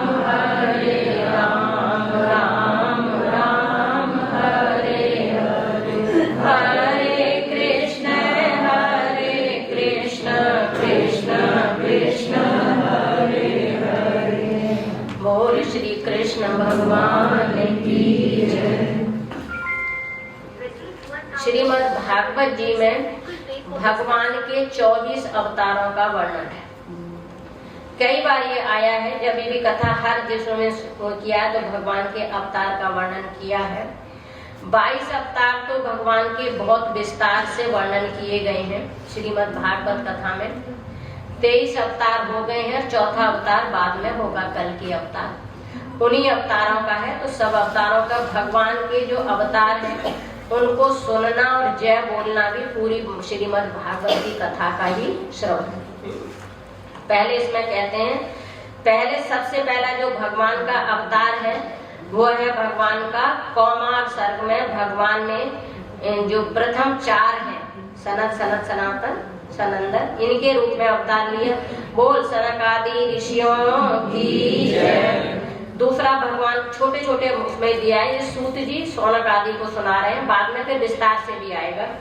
दूसरा अवतार भगवान का सौकर रूप में हुआ, वामन में बराह भगवान के। बोल बारा भगवान की जय। आगे पीछे भी हैं कई जगह। तीसरा अवतार है देवर्षि नारद जी का। बोल नारद भगवान की जय। चौथा अवतार है नर नारायण का। बोल नर नारायण भगवान की जय। कपिल भगवान की जय। अत्रि ऋषि दत्तात्रेय भगवान की जय। यज्ञ भगवान की जय। सबका अलग अलग दिया है, लेकिन आगे आएगा इसलिए मैं पूरा नहीं बता रही। एक अवतार हुआ भगवान का ऋषभ भगवान। ऋषभ भगवान की जय। प्रथु भगवान की जय। मत्स्य भगवान की जय। कच्छप भगवान की जय, धन्वंतरी भगवान की जय। धन्वंतरी जी का जन्म कब हुआ था? है? हाँ, धनतेरस को। किसी को पता ही नहीं है। धनतेरस को तो खरीद लेते हैं बाजार में जाके। जो धनतेरस मनाते हैं वो धन्वंतरी है, गलत, वो शब्द गलत हो गया, रूढ़ी। उस दिन भगवान विष्णु की पूजा करनी चाहिए, लेकिन पूजा तो गई छूट। और अब तो हमने नई परंपरा देखी है, लोग झाड़ू खरीदते हैं। पहले तो सुना था कि सोना चांदी खरीदते हैं, रियली मेरे को तो पता नहीं। पहले तो सोना चांदी सुना था कि आज के दिन सोना चांदी खरीदना चाहिए, लेकिन कहाँ लिखा है ये भैया कोई लोग जानते होंगे, मुझे तो पता नहीं। चलो सोना चांदी तो अच्छी बात है। फिर सुना कि वो बर्तन खरीदने चाहिए, फिर लोग बर्तन चाहे कटोरी खरीदे, गिलास खरीदे, बर्तनों वालों की मौज आती होगी। और अब दो चीजों की मौज, नमक और झाड़ू, और धन्यवाद हो इस टीवी का और मोबाइल का।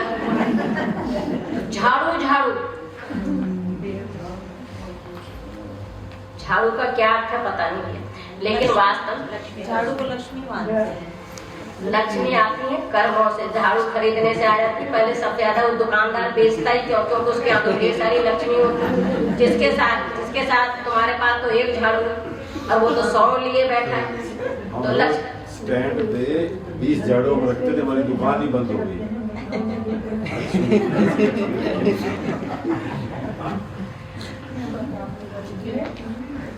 लेकिन भैया पता नहीं क्या क्या परंपरा है, लेकिन ऐसा शास्त्र में तो कहीं वर्णन नहीं है। ये है कि धन्वंतरी भगवान स्वयं भगवान है, जो इसमें समुद्र मंथन होगा तो इनकी पूरी कथा आएगी। तो धन्वंतरी भगवान विष्णु है। उस दिन भगवान विष्णु की पूजा करो, षोडशोपचार से भगवान की पूजा होती है। और आश्रम में तो भगवान विष्णु की कोई झाड़ू फाड़ू नहीं खरीदते। ये तो मुझे अब के पता लगी। मैं जाने क्यों बाजार गई, देखूं तो वहां से लेके और वहां का ऋषि में झाड़ू आज क्या हो गया, झाड़ू कभी निकलती नहीं। अरे उस दिन अगले दिन वो थी हनुमान जयंती, तो मैंने सोचा चलो लड्डू और फूल माला ले आते हैं, कल नहीं जा पाएंगे। और वहां गए तो ना लड्डू मिले ना फूल माला मिले और झाड़ू। और जहाँ कोई था गाड़ी से 3-4 आए, माता जी झाड़ू ले लो। मैं झाड़ू का क्या करूंगी, एक दिन करके, मेरे को नहीं पता थी ऐसे करके। और फूल जो है ना 20 रुपए कितने फूल मिल जाते हैं। उस दिन क्या माता जी आज 20 रुपए के आपको 2 भी फूल नहीं मिलेंगे, जाओ। फूल तो दिए नहीं और झाड़ू लेके चले आए। फिर जैसे तैसे जरा से फूल लेकर आए। फिर मैंने मोहल्ले में पूछा कि ये भैया झाड़ू बीमारी क्या है, झाड़ू पुराण कौन सा है, क्यों आज इतनी झाड़ू बिक रही थी? तो मेरे सामने वो डर के मारे बताती नहीं है सब कुछ। तब डरते डरते उन्होंने कहा कि ऐसी परंपरा ना हद हो जाए दिमाग को।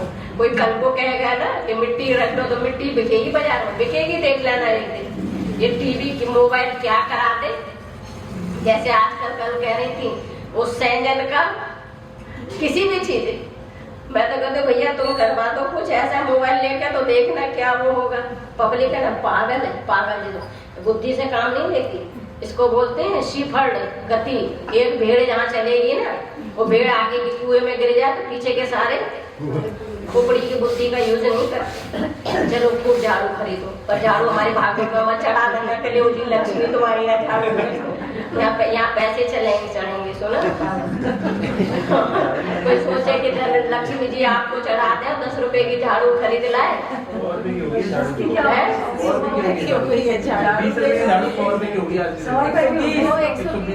वो इसीलिए महंगी हुई है। अब हम ऐसे मैं सोचती हूँ जहाँ खेती होती होगी ना झाड़ुओं की, वहाँ मकान बन गए होंगे, इसलिए जगह हट गई थी, झाड़ू इतनी महंगी हो गई। लेकिन ये रहस्य तो हमको अभी पता लगा कि झाड़ू महंगी क्यों हुई है। सही बात है, 120-140 की झाड़ू महंगी। धन्वंतरी भगवान की जय। एक अवतार हुआ भगवान का नरसिंह भगवान की जय। जोर से बोलो, वामन भगवान की जय, परशुराम भगवान की जय, व्यास भगवान की जय, श्री राम भगवान की जय, बलराम भगवान की जय और श्री कृष्ण भगवान की जय। और एक अवतार है भगवान का बुद्ध भगवान की जय। और 22वां है कल्कि। बोल कल्कि भगवान की ये होगा, बाद में होगा कलयुग के अंत में, जब कल बहुत ज्यादा कलयुग हो जाएगा तब भगवान का कल की अवतार होगा। और 2 अवतार और है, ग्रीव अवतार और हंस अवतार। इन दोनों का वर्णन भागवत में थोड़ा कम है। हंस अवतार का तो 11वें स्कंद में है, लेकिन है ग्रीव का वर्णन है देवी भागवत। देवी भागवत जो शुरू होती है तो भगवान के हंस से है, ग्रीव अवतार से ही शुरू होती है। बड़ी विचित्र कथा है उसकी। और आगे कह दिया कृष्णस्तु स्वयं भगवान। कृष्ण क्या है? ये तो सब कोई अंशावतार है, कोई कला अवतार है, लेकिन कृष्ण तो स्वयं साक्षात भगवान है, जिन्होंने भागवत के रूप में अवतार लिया है। इस तरह भगवान का ये हुआ। वेद व्यास जी भगवान को जब नारद जी ने ऐसा चतुश्लोकी भागवत के बारे में बताया तो उन्होंने व्यास भगवान देखो, जब तक कोई हम अपना अनुभव नहीं बताते ना तब तक थोड़ा विश्वास कम होता है। तो यहाँ पे नारद जी कह रहे हैं कि हे व्यास भगवान, देखो संतों का संग और भगवान की कृपा इतनी महान होती है कि मैं देखो कहीं दासी का पुत्र था। नारद जी ने अपनी कथा सुना रहे हैं कि मैं पहले जन्म में दासी का पुत्र था और दासी के पुत्र से आज मैं क्या बन गया, एक ऋषि या ब्रह्मा का पुत्र, मानस पुत्र बन के उत्पन्न हुआ। ये सब संतों की और भगवान की ही कृपा होती है। तो व्यास भगवान उससे उनको बताते हैं कि पहले जन्म में, एक जन्म में मैं हूहू नाम का गंधर्व था। नारद जी अपनी पूर्व जन्म कथा बता रहे हैं और कहते हैं मेरा शरीर बहुत सुंदर था, इतना सुंदर था कि स्त्री इसमें लिखा साथ कि औरतें मेरे साथ हमेशा चिपकी रहती थी और मैं बड़ा प्रमादी था, हमेशा अश्लील भजन गाने गाता था। गंधर्व लोग होते हैं ना, वो भजन गाना मतलब गाना, उनकी आवाज बहुत अच्छी होती है। कहते हैं एक बार देवताओं ने ऋषि मुनियों के सम्मान के लिए एक सभा बुलाई और क्योंकि मैं बहुत अच्छा संगीत वाचक था तो मैं वहां पर, उन्होंने मुझे बुलाया कि आप ऋषि मुनियों के सम्मान में कुछ संगीत का रखना। कहते मैं जानता था कि ये धर्म की कथा है, संतों के लिए कहा गया है, यहाँ पे सम्मानीय अच्छे भगवान के का वादन करना चाहिए, लेकिन मुझे इतना अभिमान था, इतना मैं वो था प्रमादी कि वहां मैंने अश्लील भजन गाए, अश्लील गाने गाए। नारद जी अपना बता रहे और कहते भाई कोई चीज आप सोचो, किसी के यहाँ किसी की डेथ हो गई और आप वहां पर बढ़िया भजन के फिल्मी गाने सुनाओ या कोई और रस भरी चीज सुनाओ, शोभा देगा? वो और जो दुखी है और दुखी हो जाएगा। और मान लीजिए कोई थोड़ा सा किसी के यहाँ ब्याह हो रहा है ना, और वहां तुम जाके और उल्टा सीधा सुना दो तो वो आपको क्या कहेगा? जो खिलाने वाला है ना वो भी नहीं खिलाएगा, कहते जाओ अभी तैयार नहीं है, बाद में आना। देश काल परिस्थिति के हिसाब से अभी ठंड पड़ रही है तो गर्म कपड़े पहनने चाहिए कि नहीं पहनने चाहिए? और जून के महीने में जो देश काल परिस्थिति के हिसाब से हमें व्यवहार करना चाहिए। तो यही बता रहे हैं ये अब नारद जी कि वहां थी तो ऋषि मुनियों की सभा, उनके सम्मान में गाना तो हमने सम्मानीय गाने थे, भगवान करना था, लेकिन हमने उल्टा अश्लील गाने और वो गाए तो वह देवताओं ने हमें शाप दे दिया, जाओ तुम मृत्युलोक में चले जाओ और दासी के पुत्र बनो। और कहते हैं मृत्युलोक में आके मैंने एक दासी के यहाँ से जन्म लिया। मैं कुछ समय के बाद मेरे पिताजी चले गए और मेरी माँ विधवा और गरीब थी, तो लेकिन इतना अच्छा था कि वो किसी वैश्य के यहाँ, कोई वैश्य भक्त थे, वैष्णव भक्त, उनके यहाँ सेवा का काम करती थी, जो उनकी माँ थी, सेवा सुबह से लेके शाम तक। और वो जो वैष्णव थे वो बड़े परम भगवान के भागवत थे, उनके यहाँ हमेशा कीर्तन कथा संतों का आना जाना ही लगा रहता था। इस बहाने मेरी माँ भी उन संतों की सेवा करती थी। यहाँ के कोई रहेगा तो सेवा करेगा ही, कौन करेगा? कहते हैं एक बार वहाँ पर संत चतुर्मास करने आए, जो सावन के महीना होते हैं ना, इसको हम चतुर्मास बोलते हैं, आज भी करते हैं। एक महीने संत जो वो 4 महीने तक, तो 2 ही महीने का हो गया है, एक जगह जाके रुकते हैं कई संत। और ग्रस्त लोग उनकी सब व्यवस्था करते हैं, क्योंकि बरसात में इसलिए संत बाहर नहीं निकलते, एक तो चारों तरफ पानी वानी भरा रहता है। पहले आश्रम वगैरह की ऐसी व्यवस्था थी नहीं, संत लोग ज्यादा चलते थे, आज इस गाँव में आज इस गाँव में। गाँव वाले सब सम्मान भी करते थे, शुद्ध रहना खाना पीना था, और वो कई कई दिनों तक रोक लेते थे, लेकिन अब व्यवस्था बदल गई है। तो वो संत वहां पे चतुर्मास करने आए, और चतुर्मास जब वो करने लगे तो मेरी माँ तो उनकी सेवा करती थी। मैं छोटा बालक था तो मैं उन संतों के पास बैठा रहता था, देखता था वो कैसे पूजा कर रहे हैं, कैसे जाप कर रहे हैं, कैसे बैठे। कहते मैं बड़े शांत चंचल स्वभाव का नहीं था, बड़ा शांत था। और ये कथा किसको सुना रहे हैं? व्यास जी को नारद भगवान सुना रहे हैं अपनी कथा। कहते हैं कुछ समय जब उन संतों ने देखा कि ब्राह्मण बच्चा तो बड़ा शांत है, अच्छा है, बैठा रहते, मैं थोड़ी थोड़ी मैं उनकी सेवा भी कर देता था। वो कभी कहते थे बेटा पानी ला दो, जैसे छोटे बच्चे से कहते हैं। कहते हैं वो मुझे अपना भोजन करने के बाद मुझे थोड़ी अपनी प्रसादी भी दे देते थे। बताओ, संत का प्रसाद मिल जाए, वो भी तपस्वी उस समय के महात्मा। कहते हैं ऐसे ऐसे संतों की जब कथा करते तो मेरी समझ में नहीं आता था, लेकिन फिर भी मैं बैठ के शांत भाव से सुनता था। कथा सुनने से, संतों का संग करने से और उनका दिया हुआ प्रसादी खाने से क्या हुआ, मेरा अंतःकरण शुद्ध हो गया और मुझे भगवान में लगन लग गई। कहते हैं कुछ समय के बाद, 4 महीने के बाद वो व्यासी संत लोग जाने लगे, तो मैंने उनके पैर पकड़ लिए, मुझे भी अपने साथ ले चलो, मैं भी आप लोगों के साथ चलूंगा, मैं भी भगवान का भजन करूंगा। लेकिन उन्होंने कहा तुम्हारी माँ विधवान है, कोई सहारा नहीं है। कहते मेरी माँ ने मुझको जबरदस्ती रोक लिया और उन संतों के साथ जाने नहीं। मैं बहुत दुखी हुआ, लेकिन वो जाते जाते मुझे भगवान का मंत्र दे गए और कहा बेटा जब तक प्रारब्ध है अपनी माँ के पास रहो। कहते हैं कुछ समय के बाद एक दिन मेरी माँ दूध निकालने के लिए जा रही थी गाय का। एकदा निर्गता दुहिंती निशी माँ गति सर्वो दस्त पदा। प्रारब्ध है अपना अपना। एक दिन वो दूध निकालने के लिए जा रही थी, वहां पे सांप पड़ा था, सांप का पैर पड़ा और सांप ने उसको डस लिया और उसकी माँ चली।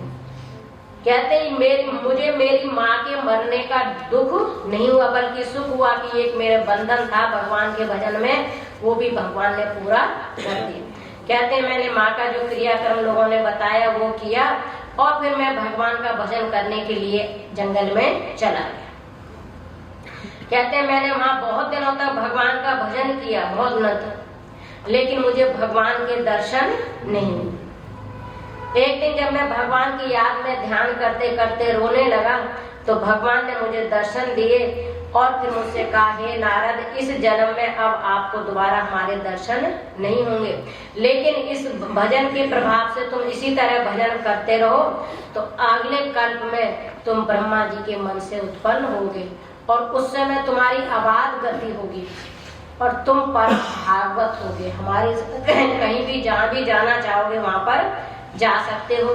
हे व्यास, देखो भगवान की कृपा से क्या हुआ कि कहाँ मैं दासी का पुत्र और आज मैं ब्रह्मा जी का पुत्र हूँ, मानस पुत्र। मेरी अबाध गति है, मैं कहीं भी शिव लोग हो चाहे साकेत लोग हो, कहीं भी मैं चला जाता हूँ, कहीं भी मेरे लिए बंधन नहीं है। तो तुम भी क्या करो, जो तुम दुखी हो इस दुख को दूर करने के लिए तुम भगवान की कथा का वर्णन करो। भगवान की कथा ऐसी है जो सारी व्यथा को दूर कर देती। ऐसा उनका निर्गते नारदे सूत भगवान वादरायण श्रुतवान तद भी प्रेत तद किम करोद भी। इसके बाद जो व्यास भगवान है उन्होंने समाधि अवस्था में जो भी भगवान की शुरू से सृष्टि से आदि लीला हुई हैं उनको देख के भगवान की लीला मतलब भगवान का वर्णन किया यहाँ पे करके। अब यहाँ पर भगवान की कथा सुना रहे हैं सौनक आदि ऋषि। जो 5 ये जो कौरव और उनकी महाभारत की कथा से श्रीमद् भागवत की कथा का जन्म होता है। यहाँ पे आत्मा रामस्य मुनि निर्गंता अपुक्रम कुर्वन्ति अहेतु भक्ति भूत गण। सौनक आदि ऋषि पूछ रहे हैं प्रभु आप ये बताइए कि सुखदेव भगवान तो पैदा होते ही चले गए जंगल में, वो तो इतने निर्लिप्त है कि उन्होंने अपने पिता की तरफ भी ध्यान दिया नहीं और आप ये सुना रहे हो हमें कि श्रीमद् भागवत की कथा सुखदेव भगवान ने किसको सुनाई? परीक्षित को। तो आप ये सुनाए, बताइए कि सुखदेव भगवान ने परीक्षित जी को कथा क्यों सुनाई और उन्होंने स्वयं कहाँ पढ़ी भागवत की कथा? और ये परीक्षित कौन थे? परीक्षित को ही क्यों कथा सुनाई? ऐसा उन्होंने सूत जी आदि ने, सौनक आदि ऋषियों ने पूछा। कह रहे आत्मा रामस्व मुनि निर्घंता अपक्रम गुरवंती अहित कृता। सुखदेव तो आत्मा राम है, उन्हें तो दूसरा कोई दिखाई नहीं देता, फिर उन्होंने 7 दिन तक बैठ के भागवत की कथा क्यों सुनाई? ऐसे करके परीक्षित तो अस्तो राज जन्म कर्म विलापना। परीक्षित से ऐसा कौन सा दोष हुआ कि जिससे उनको कथा सुननी पड़ी? तो यहाँ पर अब बता रहे हैं कि यदि पांडव और कौरव संस्थान चा पांडु पुत्रा नाम पक्षे कृष्ण कथा उत्तम। हे सौनक आदि, ये पांडु पुत्र और कौरवों के मध्य से ही भगवान की कथा का उदय होता है। कौरव कितने हैं? 5 और कौरव 100 हैं, 5 पांडव। और कौरवों ने अनीति से पांडवों का जो अधिकार था वो ले लिया, वो सब आपको पता है। और बाद में भगवान के प्रयास करने के बाद भी जो युद्ध था वो टला नहीं और महाभारत का युद्ध हुआ। और महाभारत का युद्ध 18 दिन तक चला, जिसमें 18 अक्षौणी सेना थी। महाभारत के युद्ध में 18 अक्षौणी सेना, और ये भी देखो विचित्र देखो कि 11 अक्षौणी कौरव की तरफ से और 7 अक्षौणी पांडवों की। यानी उस समय भी अधर्म का साथ देने वाले, ये तो प्रत्यक्ष दिखाई देता है कथाओं से। यदि आज हम अधर्म की तरफ जा रहे हैं तो कोई बात नहीं है, अधर्म के लोग ज्यादा चलते हैं झंडा जय हो करने के लिए। ऐसा क्यों हुआ? तो इसमें भी एक कथा है कि पहले दोनों पांडव और कौरवों ने अपने अपने प्रयास से सब लोगों को, राजाओं को, सबको बुलाया कि हम ऐसे महाभारत युद्ध होगा और आप हमारी तरफ से लड़ना। तो दोनों का प्रयास करने से 7 अक्षौणी सेना बन गई। 7 अक्षौणी इधर, 7 अक्षौणी इधर, 8 9 दूनी 18 9 अक्षौणी सेना। इसमें क्या हुआ, जो इनके पांडव लोग हैं, इनकी जो दूसरी माँ थी माद्री, जिनके नकुल और सहदेव हैं, उनके मामा है शल्य। वो शल्य भी अपने भांजे ही लगे ना, अपने भांजों की तरफ से लड़ने के लिए हस्तिनापुर की तरफ आए। तो बेचारे पांडव तो जंगल में रहे, 12 वर्ष का वनवास काट के आए, 12 वर्ष का अज्ञातवास, इनके पास तो कोई व्यवस्था थी नहीं। लेकिन दुर्योधन को पता लगा कि शल्य मामा आ रहे हैं, तो इन्होंने जगह जगह रुक के उनके रुकने की बड़ी अच्छी व्यवस्था, जहां जाए वहीं सम्मान और बड़ा सब खाने पीने रहने। अभी देखो थोड़ी बुद्धि का यही भाग कथा से ये पता लगती, मेरे भांजों के पास जब अपने रहने के लिए व्यवस्था नहीं है तो मेरी व्यवस्था क्या करेंगे। लेकिन हम इंसान जब सुख मिलता तो भूल जाते हैं, वो उस सुख में, उस सम्मान में ये भूल ही गए कि सम्मान कौन कर रहा है। बस ये रहा कि पांडव ही कर रहे होंगे क्योंकि वही मेरे भांजे। लेकिन जब हस्तिनापुर के वहां पहुंचे, कुछ जहाँ युद्ध होना था कुरुक्षेत्र में, तो दुर्योधन अपनी पार्टी के साथ उनकी आरती उतारने के लिए आ गया। जय हो मामा जी, आपको कहीं रास्ते में कष्ट तो नहीं हुआ? उन्होंने कहा तुम कैसे? करे आपको पता नहीं, आपको वहां जितना भी सम्मान सबको मैंने तो किया आपकी व्यवस्था। अब उनको दुख हुआ, बताओ। और फिर उन्होंने कहा हे पुत्र, मैं अब लड़ूंगा तो तुम्हारी तरफ से, क्योंकि मैंने तुम्हारा नमक खा लिया, मैं नमक हरामी नहीं बनूंगा, लेकिन मेरा आशीर्वाद पांडवों को। तो एक अक्षौणी सेना कहाँ से आ गई? उनकी मिला ली शल्य की। एक अक्षौणी में कितने होते हैं? 2,18,700। 2,18,700 उसमें रथ भी होते हैं, घोड़े भी। पहले तो यही चलते हैं ना, रथी, घोड़े, हाथी और पैदल। इन सबको जब मिलाते हैं तो इनकी अलग अलग संख्या है कि 21,870 रथ है, 21,870 उसमें वो हैं ये घोड़े हैं, और 65,610 वो हैं अश्व वाले हैं, 1,09,335 उसमें सैनिक हैं, ऐसे पूरे मिला के श्रीमद् भगवद गीता में भी शुरू में दिया हुआ है 2,18,701 अक्षौणी में होते, उस समय की गिनती थी। तो अब दुर्योधन के पास 10 हो गए, एक बढ़ गई। और दूसरी एक अक्षौणी कहाँ से आई कि जब युद्ध होना था तो जो भगवान नारायण है, भगवान कृष्ण है, दुर्योधन भी उनके संबंधी हैं, और भाई अर्जुन तो उनके पिता के पुत्र वही हैं, उनकी बुआ के बेटे ही हैं, उनके मित्र हैं, उनके सखा हैं, और एक और भी रिश्ता है, उनकी बहन भी उनके साथ है, तो दूसरा रिश्ता भी है उनके साथ। तो ये दोनों ही भगवान से सहायता मांगने के लिए गए। अब गए जब सहायता, तो भगवान नाटक करके सो रहे थे। भगवान कभी नहीं सोते, भगवान सो जाएंगे तो सृष्टि का क्या होगा, लेकिन वो नाटक कर रहे थे ऐसे, क्योंकि मनुष्य रूप में अवतार लिया है, तो मनुष्य रूप भी तो लीला ही है, लीला ही तो करते हैं भगवान यहाँ का। तो भगवान सो रहे थे, दुर्योधन जी पहुंचे। दुर्योधन थोड़े अहंकारी हैं, जाके भगवान का सम्मान नहीं करते थे, भगवान को ग्वाला बोलते, कहते छतरी भी नहीं है, मतलब उल्टा सीधा बोलते। शिशुपाल तो 100 गाली दी थी भगवान को लेके इंद्रप्रस्थ में, वहीं से तो सारी कहानी शुरू हुई थी। तो वहां पे वो दुर्योधन गया तो भगवान के सिर के बराबर बैठ गया। थोड़ी देर बाद अर्जुन भी पहुंचे। अर्जुन गए तो भगवान के, वो तो भक्त है, वो भगवान के चरणों के पास बैठ गए। थोड़ी देर बाद भगवान उठे तो उन्होंने अर्जुन को देखा, अरे पार्थ तुम कब आए, कैसे आए, ठीक ठीक हो, क्यों आए ऐसे, क्योंकि देखा पहले किसको, अर्जुन को। लेकिन ऐसे बोले तो अर्जुन तो बोल नहीं पाए, इतने दुर्योधन बोले मैं भी आया हूँ और मैं इनसे पहले आया हूँ। अब भाई कोई सिर के पास बैठेगा तो बाद में दिखाई देगा कि नहीं देगा। उन्होंने कहा अच्छा आप भी आए हो, दोनों एक साथ, सांप नौले एक साथ कैसे आ गए, सांप नौलों का तो कभी संग बनता नहीं, और आप प्रत्यक्ष रूप से एक दूसरे के सामने आ गए, क्या बात है। तो उन्होंने कहा आपको तो पता ही है युद्ध होना है, निश्चय हो गया है कि हाँ ये तो पता ही है, तो हम आपसे सहायता मांगने आए हैं।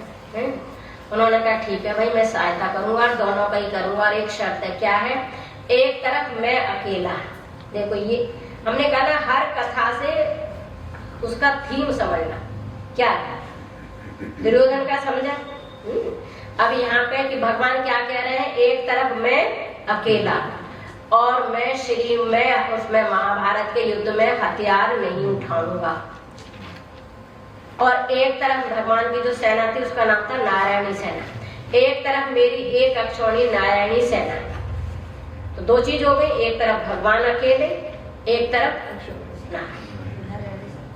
अब दोनों में से एक जिसको जो लेना है ले लो, लेकिन पहले अर्जुन छोटा है, मैंने पहले अर्जुन को देखा है, तो पहले नंबर किसका, हम सब दुर्योधन है, हमारे सामने भी होते तो हम भी ऐसा ही करते, हम भी कोई बड़े भगत नहीं है, बहुत बुद्धिमान नहीं है।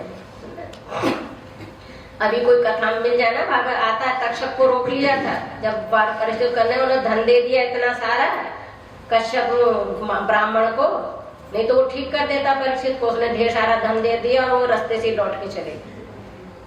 आज भी कोई रास्ते में मिल जाए ना, कह दे तुम 1000 रुपए ले लो, क्या कथा में जाने, तो 1000 रुपए लेकर क्या कथा में, क्या दिमाग को पर बैठ के वो भी कम से कम 1000। ये हम सब दुर्योधन है। सुनो, दुर्योधन मतलब जिसकी बुद्धि ज्यादा मेरे मेरे मेरे में फंसी रहे। तो अर्जुन ने कहा प्रभु मुझे नारायणी सेना नहीं चाहिए, तभी तो अर्जुन का भगवान है, मुझे आप चाहिए। उन्होंने कहा पता है तेरे को मैंने क्या किया, मैं वहां लड़ूंगा नहीं, तो बेशक मत लड़िए, लेकिन आप मेरे जीवन रूपी रथ की क्या करो, बागडोर। अब बताइए अर्जुन का कुछ कभी कुछ हो सकता है, जिसने सौंप दिया है इस जीवन का सब, वाणी से नहीं कर्म से भी। अगर ऐसा कोई दिल से भी सौंप दे तो चाहे वो दुख दे चाहे सुख दे। अर्जुन ने पहले दिन ही अपने रथ रूपी जीवन की डोर किसको सौंप दी, कृष्ण को सौंप दी है, आप मेरे सारथी बन जाओ प्रभु।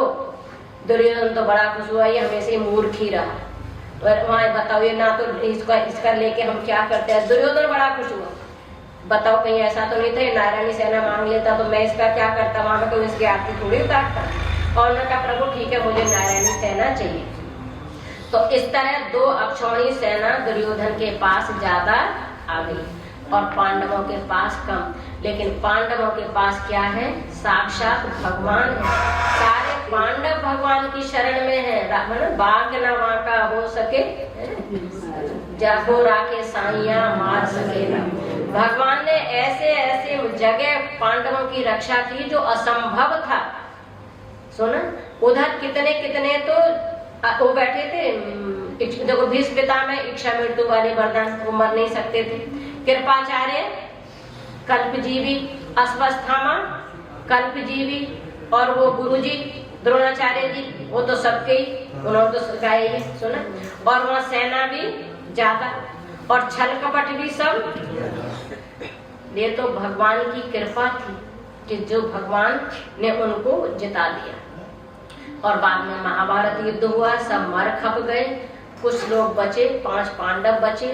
सुना, कृपाचार्य क्योंकि वो कल्पजीवी हैं, अश्वत्थामा कल्पजीवी हैं, एक आपके ये सारथी जो नारायण सेना के आए थे, संजय हैं, उनकी नारायण सेना के साथ आए थे, और एक कृतवर्मा, ये कृतवर्मा उधर था नारायण सेना के, और साथ के जो थे वो अर्जुन के शिष्य थे, तो वो पांडवों की तरफ थे। यानी कुछ 9-10 लोग बचे, पूरे 18,000 अक्षौणी सेना में से इतने लोग मरे सब।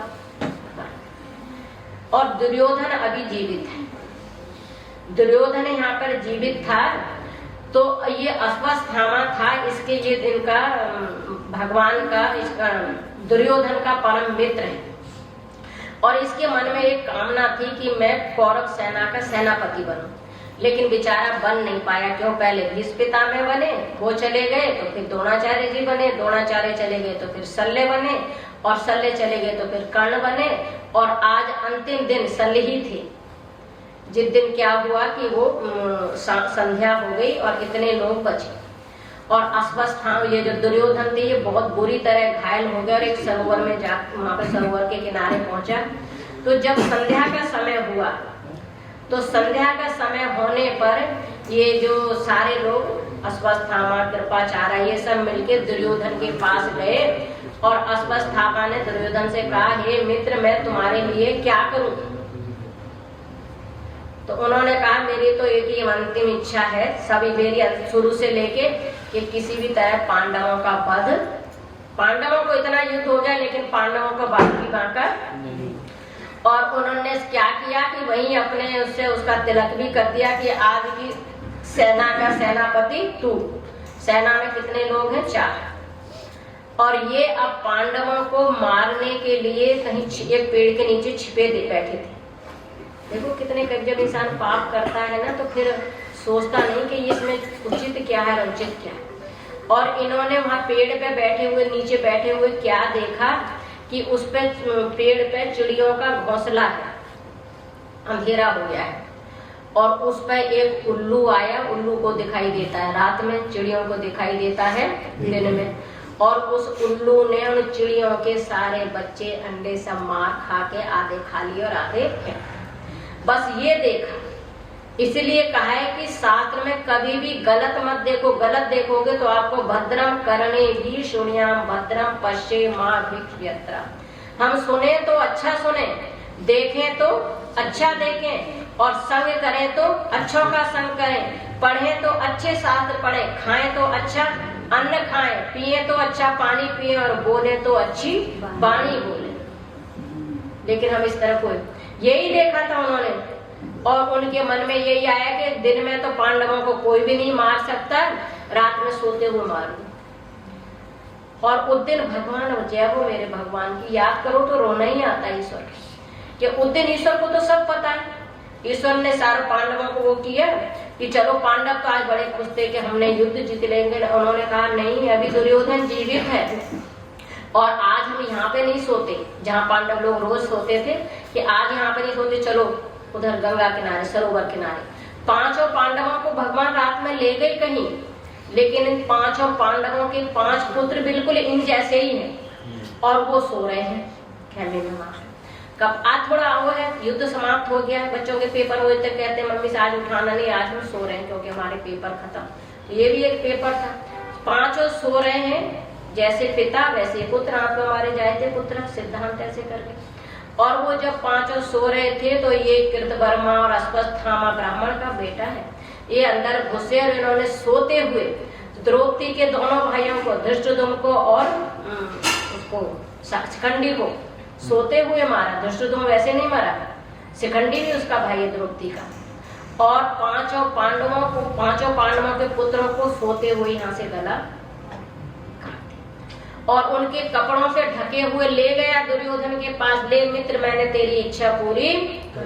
दुर्योधन ने कहा, अरे अश्वत्थामा, जिनको युद्ध में भीष्म पितामह नहीं मार सके, तू उनको ऐसे खेल की तरह से पकड़ के लेके आए। ऐसी जगह तो पांडव मर नहीं सकते, उनको पता है, जरा हटा तो सही। और कपड़ा हटा के देखा तो पांडव नहीं बल्कि पांडवों के पुत्र थे। दुर्योधन बहुत दुखी, अरे दुष्ट, तू है तो ब्राह्मण सुना, लेकिन तूने तो अनर्थ हमारे कुल का ही नाश कर दिया। अरे भाई, ये 5 पुत्र रहते तो जब ये तर्पण करते, श्राद्ध करते, तो मुझे भी तो मिलता कि नहीं, हमारे भाइयों को भी तो मिलता कि नहीं मिलता। लेकिन अब तो हमारा वंश ही नाश हो गया। और इसमें दुर्योधन को इतना पहले तो खुशी हुई जब उसने कहा कि पांडवों के सिर है, लेकिन जब देखा तो वो तो पुत्री थे, अपने ही पुत्र थे भाइयों करके। और दुर्योधन यहाँ सुबह जब द्रौपदी उठी तो द्रौपदी ने क्या देखा कि उसके 5 पुत्रों का, 5 का और दोनों भाइयों के सिर कटे पड़े हैं। बहुत हाहाकार हुआ, बहुत एकदम रोने लगे वो करके। तो इतने में सब आए, भगवान ने कहा ये अश्वत्थामा का काम है। उसने ऐसा ही कहा है उसने करके, और जाओ अश्वत्थामा को पकड़ो। भीष्म जल्दी से गए और तब डर गया। जो पापी है ना, पाप कर लेता है तो फिर क्या वो नहीं मरेगा, उसको मरते हुए कष्ट नहीं होता। दूसरों को मारते हुए तो लोगों को मजा आता है, और जब खुद मरते हैं तो हमें छोड़ दो, अब नहीं होगा। अरे तुम जैसा तुम्हें अपने लिए जीवन प्यारा है, सबको प्यारा है, कीट पक्षियों मक्षियों को भी अपना जीवन प्यारा है। और अश्वत्थामा आगे आगे भागते जाते हैं, पीछे भीष्म और ये है अर्जुन है ना। तो इसने देखा अश्वत्थामा ने कि ये मुझे पकड़ लेंगे, तो उन्होंने क्या किया कि ब्रह्म अस्त्र चलाया अर्जुन को वो करके लक्ष्य, अर्जुन को लक्ष्य करके अश्वत्थामा ने ब्रह्म छोड़ा तो देखा अर्जुन ने कि अर्जुन की तरफ बड़ी तेज आग आ रही है, ब्रह्मास्त्र उनको जला रहे हैं। तो उनकी शरण तो एकदम भगवान ही थी। दौड़ते हुए भगवान की जय, कृष्ण कृष्ण महाबाहो भक्ता नाम अभयंकर, त्वम एको दहमानापि अपवर्गो असि संस्यते। हे प्रभु, त्वम आद्य पुरुष साक्षात ईश्वरो प्रकृति परा माया विदक्षित शक्या केवले स्थित आत्मनि। हे प्रभु, आप तो ईश्वर हैं, अंतर्यामी हैं, सब कुछ जानते हैं, भक्तों की रक्षा करने वाले हैं। आप इस जलते हुए जो आते हुए मेरी तरफ जो ब्रह्मास्त्र आ रहा है, इससे मेरी रक्षा। ऐसे ऐसे भगवान की शरण में गए। भगवान ने कहा, अर्जुन आप क्या दो, अभी तक महाभारत के युद्ध में ब्रह्म अस्त्र का संधान नहीं हुआ, सामान्य अस्त्र चले थे, क्योंकि सब संहारकारी है ना। भगवान के वो था। भगवान ने कहा, अब तुम ये अश्वत्थामा ब्रह्म अस्त्र चलाना तो जानता है, लेकिन उसको वापस करना नहीं जानता। तो तुम क्या करो, मेरी आज्ञा से ब्रह्म अस्त्र छोड़ो और इसके ब्रह्म अस्त्र को शांत करो, फिर दोनों को वापस कर लो। ऐसा उन्होंने कहा। बाद में इन्होंने जाके भीष्म ने और अर्जुन ने दोनों ने अश्वत्थामा को पकड़ लिया। उस सारे जिनके पुत्र मरे हैं वो कर, और उसको जब मारने लगे तो भगवान ने कहा इसको मारो नहीं। वेद एक द्रोण पुत्र से ब्रह्म अस्त्र, ये क्या है, ब्राह्मण का पुत्र है। और आपको बताएं इसने सबसे ज्यादा अपराध किसका किया है, द्रौपदी का, क्योंकि द्रौपदी के 5 पुत्र मरे, सभी पांडवों से एक एक है। तुम लोगों का तो एक एक पुत्र है, तो इसको क्या सजा मिलनी चाहिए, इसका निर्णय कौन करेगा, द्रौपदी करेगी। तो इसको द्रौपदी के पास ले जाओ। तो कहते हैं उसको रथ के पीछे बांध के खींचते हुए उसको जब वहां पर लेके आते हैं, तो देखो द्रौपदी के सामने जब लेके आए तो द्रौपदी साक्षात अग्नि का रूप है। द्रौपदी कोई सामान्य स्त्री नहीं है, दिव्य कन्या है। द्रौपदी है, अहिल्या है, तारा है, कुंती है, मंदोदरी है।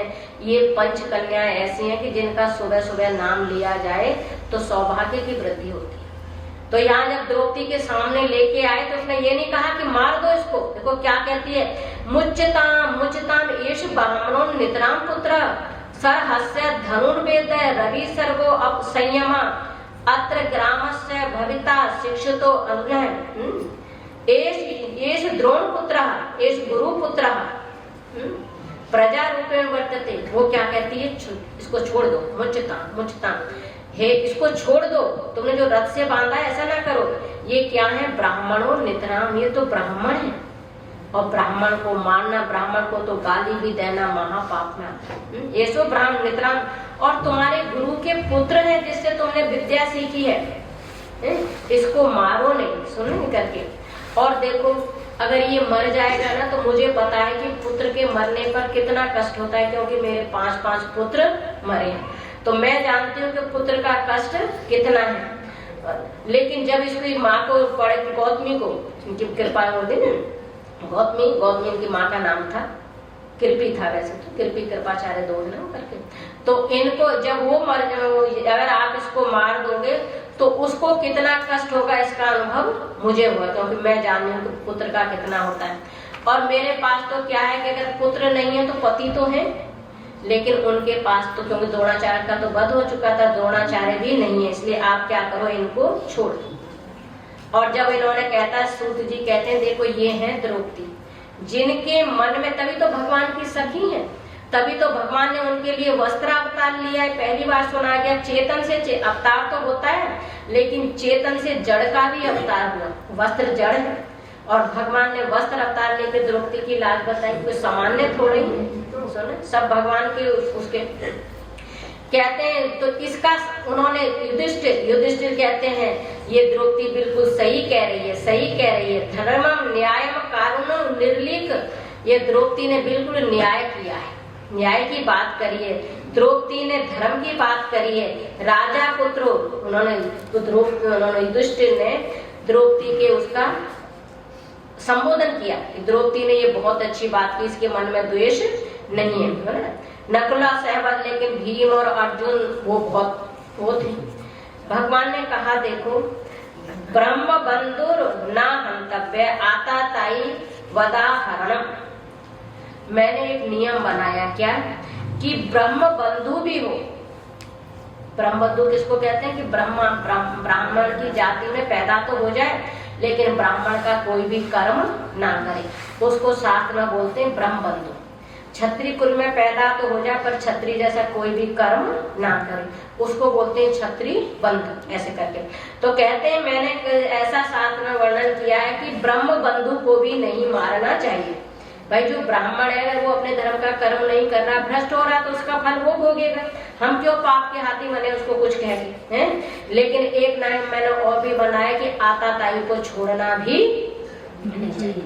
जो दूसरों के बच्चों को मार दे, दूसरे को जहर दे दे, दूसरे की स्त्री को ले ले, दूसरे का धन ले ले, सब आताताई तो है, कहते हैं उसको छोड़ना भी नहीं चाहिए। अर्जुन मेरे दोनों नियमों का पालन हो। और फिर अर्जुन ने क्या किया कि अश्वत्थामा के सिर के बालों का मुंडन करके उसको ऊपर ऐसी लाइन सी बना दी, और उसके भगवान के कहने से उसके यहाँ मणि थी, मणि मतलब ज्ञान, ब्राह्मण का सबसे बड़ा, ब्राह्मण का शरीर नहीं होता, शरीर किसका होता है, क्षत्रिय का, ब्राह्मण की मणि क्या है, उसका ज्ञान। अभी हमारे ब्राह्मण वेद मंत्र पढ़ रहे हैं, तो ये इनका ज्ञानी तो है मणि, वो ज्ञान का हरण अश्वत्थामा से कर लिया। अश्वत्थामा कहते हैं आज भी जीवित है, क्योंकि कल वो है, कल तो जीवी है, आज भी कहीं ना कहीं होगा, लेकिन बड़ी दीनहीन अवस्था में वो है। अश्वत्थामा को दास से बना के उन्होंने इस तरह छोड़ दिया। इसके बाद भगवान महाभारत का युद्ध तो हो गया, सब अपने आ गए, युधिष्ठिर का राज तिलक कर दिया गया, युधिष्ठिर राजा बन गए। और अब भगवान के मन में ऐसा आया कि मैं अब अपने द्वारका को जाऊं, और भगवान जाने के लिए सबने व्यवस्था करी। भगवान रथ पर चढ़ने लगे। जैसे ही भगवान रथ पर चढ़े तो क्या देखा है कि उत्तरा अभिमन्यु, अर्जुन के पुत्र का नाम है अभिमन्यु, जो चक्रव्यूह में 17 साल की उम्र में ही चले गए थे, उन्होंने 7 साल मारा। उनकी पत्नी का नाम है उत्तरा, जो विराट की पुत्री है, उत्तर की बहन है। कहते हैं वो अंदर से एकदम रोती हुई, चीखती हुई, उसके शरीर के वस्त्र फैले हुए, बाल फैले हुए, रोती हुई आई, पाही मां महायोगिने देव देव जगतपते नान्यम त्वद अभव्यम पश्चे यत्र मृत्यु परस्पर।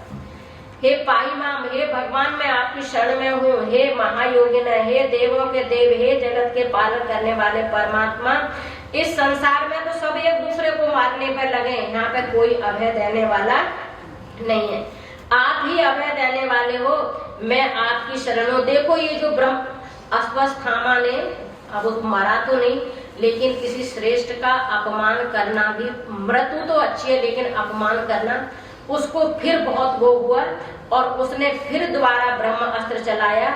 उसको पता लग गया कि जो इनके जो उत्तरा है वो गर्भ से, अभिमन्यु की पत्नी गर्भ से, उसको बाद में महाभारत होने के बाद की बात है, उस समय बात पता लगी उसको कि वो है। तो जब उत्तरा ने देखा कि ये ब्रह्मास्त्र फिर मेरे गर्भ को जलाते हुए आ रहा है, तो वो सीधी दौड़ के किसकी तरफ गई? भगवान अभी रथ पे चढ़ी रहे थे द्वारका जाने के लिए, उनके पास में गई। युधिष्ठिर के पास नहीं गई और किसी के अर्जुन भी खड़े थे, किसी क्योंकि उसको पता थी, द्रौपदी ने जरूर बताया होगा, सुभद्रा ने जरूर बताया होगा कि जब भी जीवन में महान विपत्ति भी आए तो इस संसार के कोई भी लोग उस दुख को दूर, जो खुद दुखी है वो दूसरे को क्या दुखी करेंगे, तो दुख दूर कर सकते हैं तो वो सिर्फ भगवान। द्रौपदी को अनुभव नहीं रहा होगा कितनी बार जब पहुंच गए दुर्वासा तो एक पत्ते से ही भगवान ने अहम तृप्ति विश्व तृप्ति, एक पत्ता खा लिया था और सब तृप्त हो गए तो दुर्वासा के साप से रक्षा करी।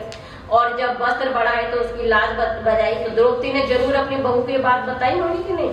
तो आज उत्तरा जब दौड़ती हुई वहां पे गई, आप कैसे हैं? भगवान है, भक्त वत्सल है, सुना। और भगवान ने आज देरी नहीं करी, भगवान ने छोटा सा रूप बनाया और कहते हैं कि भगवान किसी के गर्भ में भी नहीं गए, ना भगवान कौशल्या के गर्भ में गए, उनके सामने भी चतुर्भुज रूप में प्रकट हुए, उन्होंने उनकी वही प्रकट कर पाला दीन दयाला। ना ध्रुव के देवकी के गर्भ में गए, उनके भी बाहर से उन्होंने स्तुति की, लेकिन भगवान निसंकोच होकर उत्तरा के गर्भ में चले गए और वहां जाके गदा से, एक हाथ से भगवान गदा से और एक से चक्र से उससे भगवान की रक्षा की, जो अंदर गर्भ है। अंतस्थ सर्वभूता नाम योगेश्वरी, वास्तव में भगवान अंदर भी है, क्या भगवान गर्भ के अंदर नहीं है? लेकिन वो कैसे हैं? अंतर्यामी रूप से हैं। बाहर से भगवान ने स्वरूप बनाकर उत्तरा के गर्भ में प्रवेश किया और वहां पर जाके गर्भ की रक्षा की। तो ये वही परीक्षित हैं, सुना। जब इनका जन्म हुआ ना, जब अब इन्होंने सीधे बच्चे, जब बच्चा गर्भ में होता है तो उसको सब चीज का अनुभव हो जाता है, जब बड़ा उसमें होता है तो उसने भगवान को देखा कि कोई छोटा सा दिव्य तेजस्वी ने मेरी रक्षा करी है गर्भ में आके। जब गर्भ से बाहर आया तो वो यही देखता था सब वो कौन है। इनका परीक्षित नाम नहीं है, आगे आएगा। इनका नाम तो वैसे वो है विष्णुरात। विष्णुरात परीक्षित का नाम क्या है? विष्णु आरात। विष्णु की कृपा से जिनका जन्म हुआ है वो परीक्षित है, लेकिन पद नेम पड़ गया इनका परीक्षित, क्योंकि जब जन्म हुआ तो सबको देखते थे, अरे ये वही है जो गर्भ में मैंने जिसको देखा था। ऐसे सबका परीक्षण करते करते नाम पड़ गया परीक्षित, चारों तरफ सबको देख के परीक्षा करने का। और भगवान ने इस तरह उत्तरा के गर्भ की रक्षा करी है। दूसरी बार भगवान फिर जाने को तैयार हुए। अब जाने को जैसे कुछ महीने बाद जाने के लिए तैयार हुए होंगे तो कुंती आ गई और कुंती ने आके भगवान की प्रार्थना की, नमस्ते पुरुषम तुम ईश्वरम प्रकृति परम अलक्ष्य सर्वभूतानाम अंतर्बाह्य। हे प्रभु, ये माया के जाल से सब ऐसे इसमें है, आप तो हम आपको देख नहीं पाते, आप तो जीव के अंदर भी हैं और बाहर भी हैं। और कुंती की बहुत अच्छी स्तुति है। भगवान की लीलाओं का स्मरण करना, यही क्या है भगवान की, भगवान ने क्या क्या किया उसको स्मरण करना, वही क्या है भगवान की स्तुति यहाँ पे। और अंत में कुंती ने कहा, प्रभु मैं आपसे कुछ मांगती हूँ। क्या मांगो? आज तक तो कभी मांगा नहीं। भगवान ने सोचा इतने दुख पड़े, इतनी मुसीबत आई, तब तो मेरी बुआ ने कुछ मांगा नहीं, आज क्या मांग रही है? तो मांग रही है, हे कृष्ण विपता संतु न सस्वत तत्र जगत गुरु भवतो दर्शनम यत यस्मात् पुनर्भव अदर्शनम। हे प्रभु, मुझे आप ये वरदान दो कि मेरे जीवन में पग पग पर दुख में आए, कष्ट आए। द्रौपदी के, कुंती के अलावा किसी ने वरदान नहीं मांगा, कोई नहीं मांगता। हम क्या मांगते हैं? सब ठीक रहे, सब अच्छा हो, कोई बीमार ना पड़े, हैं? ऐसे सब ऐसे कहते हैं, सब कोई बीमार ना पड़े, किसी के घर में कुछ हानि लाभ ना हो, कोई मरे जन्मे ना। हम कहते हैं सब ठीक है, सब। ऐसा हो सकता है? कभी नहीं हो सकता। अगर मेरे कर्म खराब है तो कर्म का फल कौन भोगेगा? पर हम एक कह देते हैं चलो सर्वे भवन्तु सुखिनः वो करके, लेकिन जीव को अपने कर्म का फल तो भैया चाहे कान यूं पकड़ो चाहे यूं पकड़ो, उठक बैठक तो करनी ही पड़ेगी, क्योंकि करा मैंने तो भोगेगा कौन? करते समय तो बड़ा मजा लिया है, तो भोगते समय रो क्यों रहे? है मेरे कर्मों का ही फल है, ये पक्का सिद्धांत है। कोई मानो तो अच्छी बात, नहीं मानो तो किसी का हमने जरूरत मत मानोगे। माँ बाप से पैदा हुए, टपक पड़े आकाश से, वैसे लोग कहते हैं ना हम इस बात को नहीं मानते, मत मानो। हमने कौन से आपसे सर्टिफिकेट लेना है कि आप मानोगे तभी शास्त्र का प्रतिपालन होगा।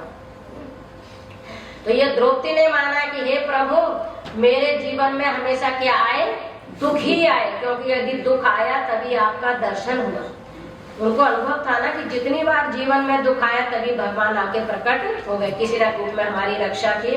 इस प्रकार भगवान फिर कुछ दिन रुक गए और भगवान गए नहीं। कुछ दिनों के बाद भगवान फिर जाने के लिए तैयार हुए, तो अब युधिष्ठिर आ गए रोने के लिए। युधिष्ठिर खूब तेज रोए। भगवान ने कहा क्या हो गया? अब तो राज भी हो गया, राजा बन गया, क्यों रोते हो? कहते हैं मैंने ये महाभारत का युद्ध बेकार किया, केवल राज के लिए कहा, बताओ इतने लोगों को मरवा दिया, इतनी माताएं विधवा हो गई, इतने बच्चे अनाथ हो गए। हम तो पहले से जंगल में रहते थे, बाद में भी जंगल में रह लेते, तो कौन सी आपत्ति? क्यों हमने ये महाभारत? खूब रोए समझे। और उनका भगवान से छोटे, भगवान छोटे हैं ना युधिष्ठिर से, तो उनका छोटे भाई की तरह प्रेम तो है पर श्रद्धा नहीं है। आपको बताए प्रेम और श्रद्धा में अंतर होता है। आपका पुत्र बहुत ज्ञानी है, भगवान के जीवन में आया, लास्ट उसमें जाके 10वें स्कंद में आता है कि जब भगवान कृष्ण सोचते हैं ना कि मैं इनके वसुदेव देवकी के गर्भ से पैदा हुआ हूँ, तो इनको मोक्ष हो जाना चाहिए। जिसका बेटा भगवान हो वो भी संसार के चक्कर में पड़े हो, तो भगवान पुत्र होने से क्या फायदा है? तो वो उनको ज्ञान की बात सुनाते हैं, तो देवकी वस्तु बड़े खुश होते हैं, देखो हमारे बेटा कैसी ज्ञान की बात कर रहा है, बड़ा ज्ञानी। लेकिन उसको लागू नहीं करके, उनका उन पर श्रद्धा नहीं है। क्या है? प्रेम है। जब भगवान ने बार बार कोशिश करी पर वो खुश तो हो जाते हैं, लेकिन उनको ज्ञान को धारण नहीं करते। तब भगवान ने नारद जी को बुलवाया और अपने माता पिता को ज्ञान दिया। तो यहाँ पर इनकी श्रद्धा किस पर है? भीष्म पितामह पे। और भीष्म पितामह अभी उनका शरीर शांत नहीं हुआ है, वो सरसैया पर लेटे हुए हैं। ये सब वो उसका उत्तरायण का, जैसे आजकल है ना उत्तरायण आने वाला अगले महीने, ऐसे वो भी उत्तरायण का इंतजार कर रहे थे, क्योंकि उनको इच्छा मृत्यु का वरदान था। ये सब उनके पास में गए। भीष्म पितामह ने भगवान की बहुत स्तुति की, क्योंकि परम भागवत है, वसु है। ये भीष्म पितामह क्या है? पिछले जन्म के वसु हैं, 8 वसु हैं। वशिष्ठ के साप से ये इस योनि में आए थे। वो साप की तो गंगा ने जल्दी जल्दी डुबा के मुक्ति कर दी थी। इनको संसार में तो भोगना था, तो ये अभी तक भोग रहे हैं यहाँ पे।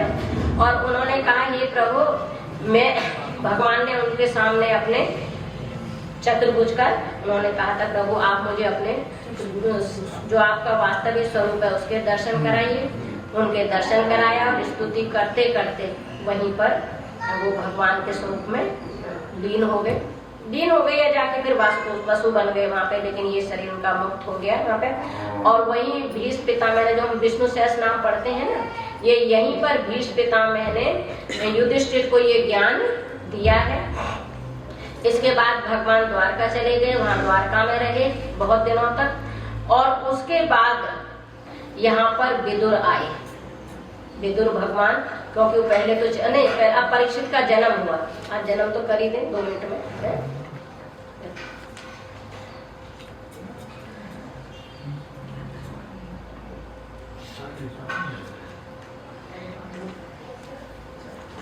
उचित समय में प्रजा तीर्थ में यहाँ पर तत् सर्व गुण दे के सानुकूल ग्रह नक्षत्र सब अनुकूल थे, मतलब बहुत अच्छा समय था वो करके।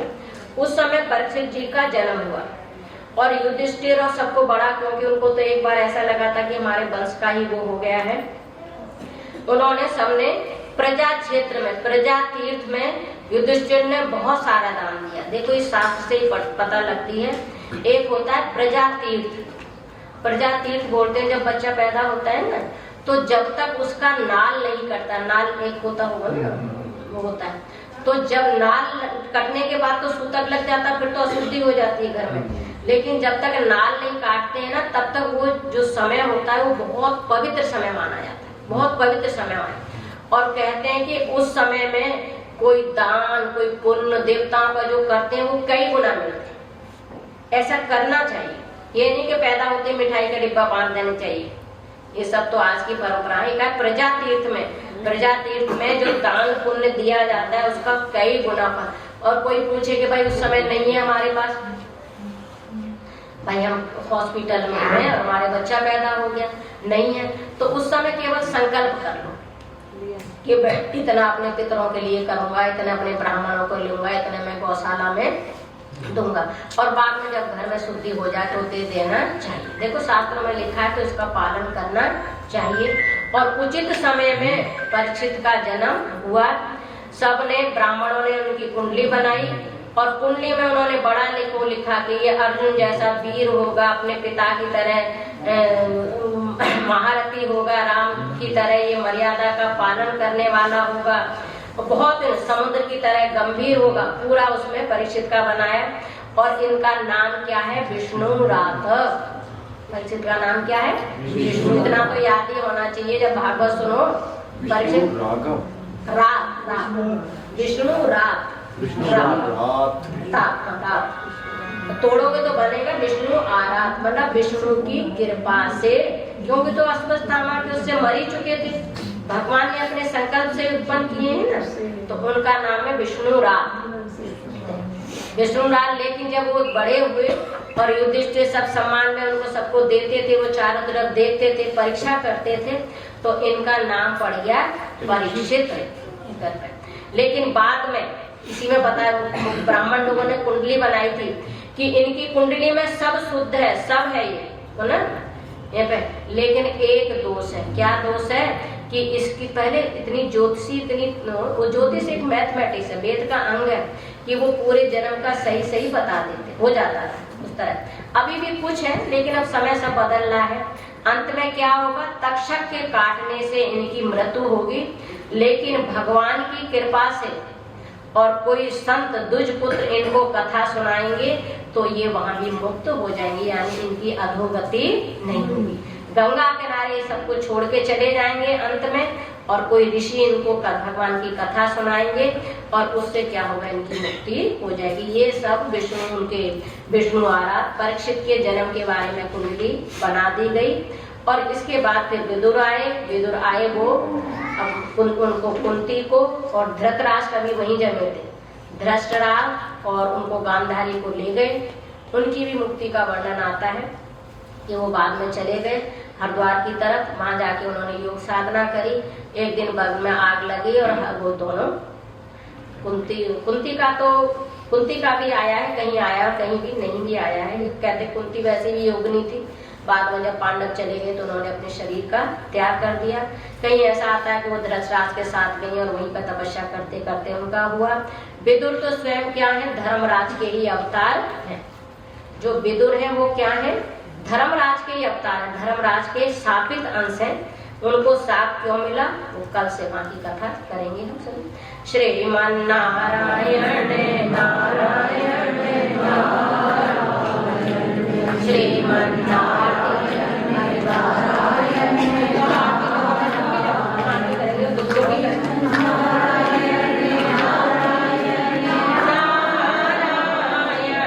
श्रीमन नारायण नारायण नारायण, श्रीमन नारायण नारायण नारायण, श्रीमन नारायण नारायण नारायण, भजमन नारायण नारायण नारायण, भजमन नारायण नारायण नारायण, लक्ष्मी नारायण नारायण नारायण, लक्ष्मी नारायण नारायण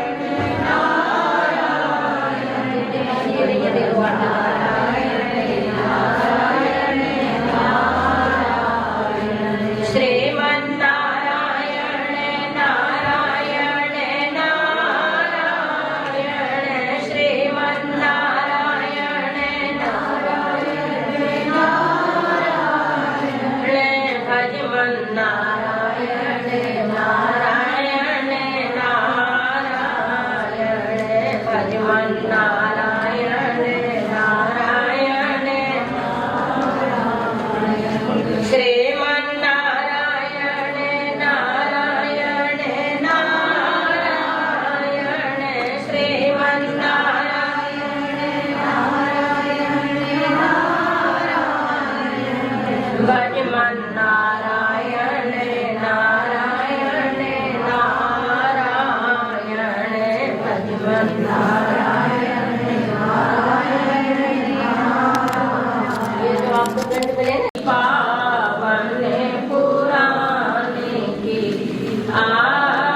ओम आराधिक्यं समर्पयामि।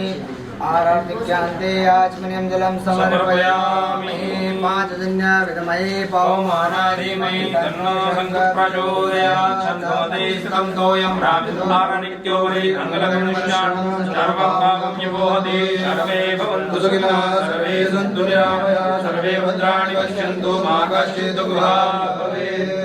पुष्पाणि आगे हस्ते पुष्पाणि गृहीत्वा पुष्पाणि ओम जनेन गुणमायन्त देवास्तानि धर्माणि ब्रह्माण्यासन्निभयाकं भगवानः पूर्वे शाद्या शान्ति देवाः।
नाना सुगंध पुष्पाणि यथा कालोद्भवानि च पुष्पाणि मया दत्तो ग्रहाणां परमेश्वरः श्रीवन्दिका बकुलजं भगवाटलं जय पुण्डाकजाति करवेलरसाल पुष्पै बिल्वप्रवाह तुलसीदल मञ्जरी त्वां पूजयामि जगदेश्वर मे प्रसीद पुष्पाणि यथा कालोद्भवानि च पुष्पाणि मया दत्तो ग्रहाणां परमेश्वरः समर्पयामि। बोलो भागवत पुराण के शंकर भगवान की पार्वती माता की उमापति महादेव की श्यामल कृष्ण कन्हैया लाल की राधा रानी सरकार की अपने अपने माता पिता की अपने अपने गुरुजनों की सत्य सनातन धर्म की धर्म का प्राणियों में विश्व का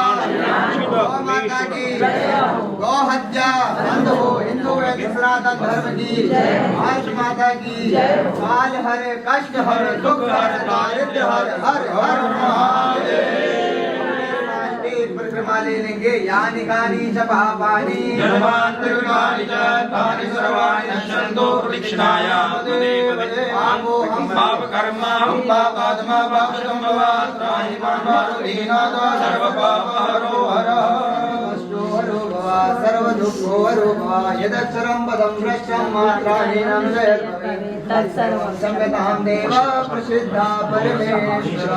जय जय श्री राम।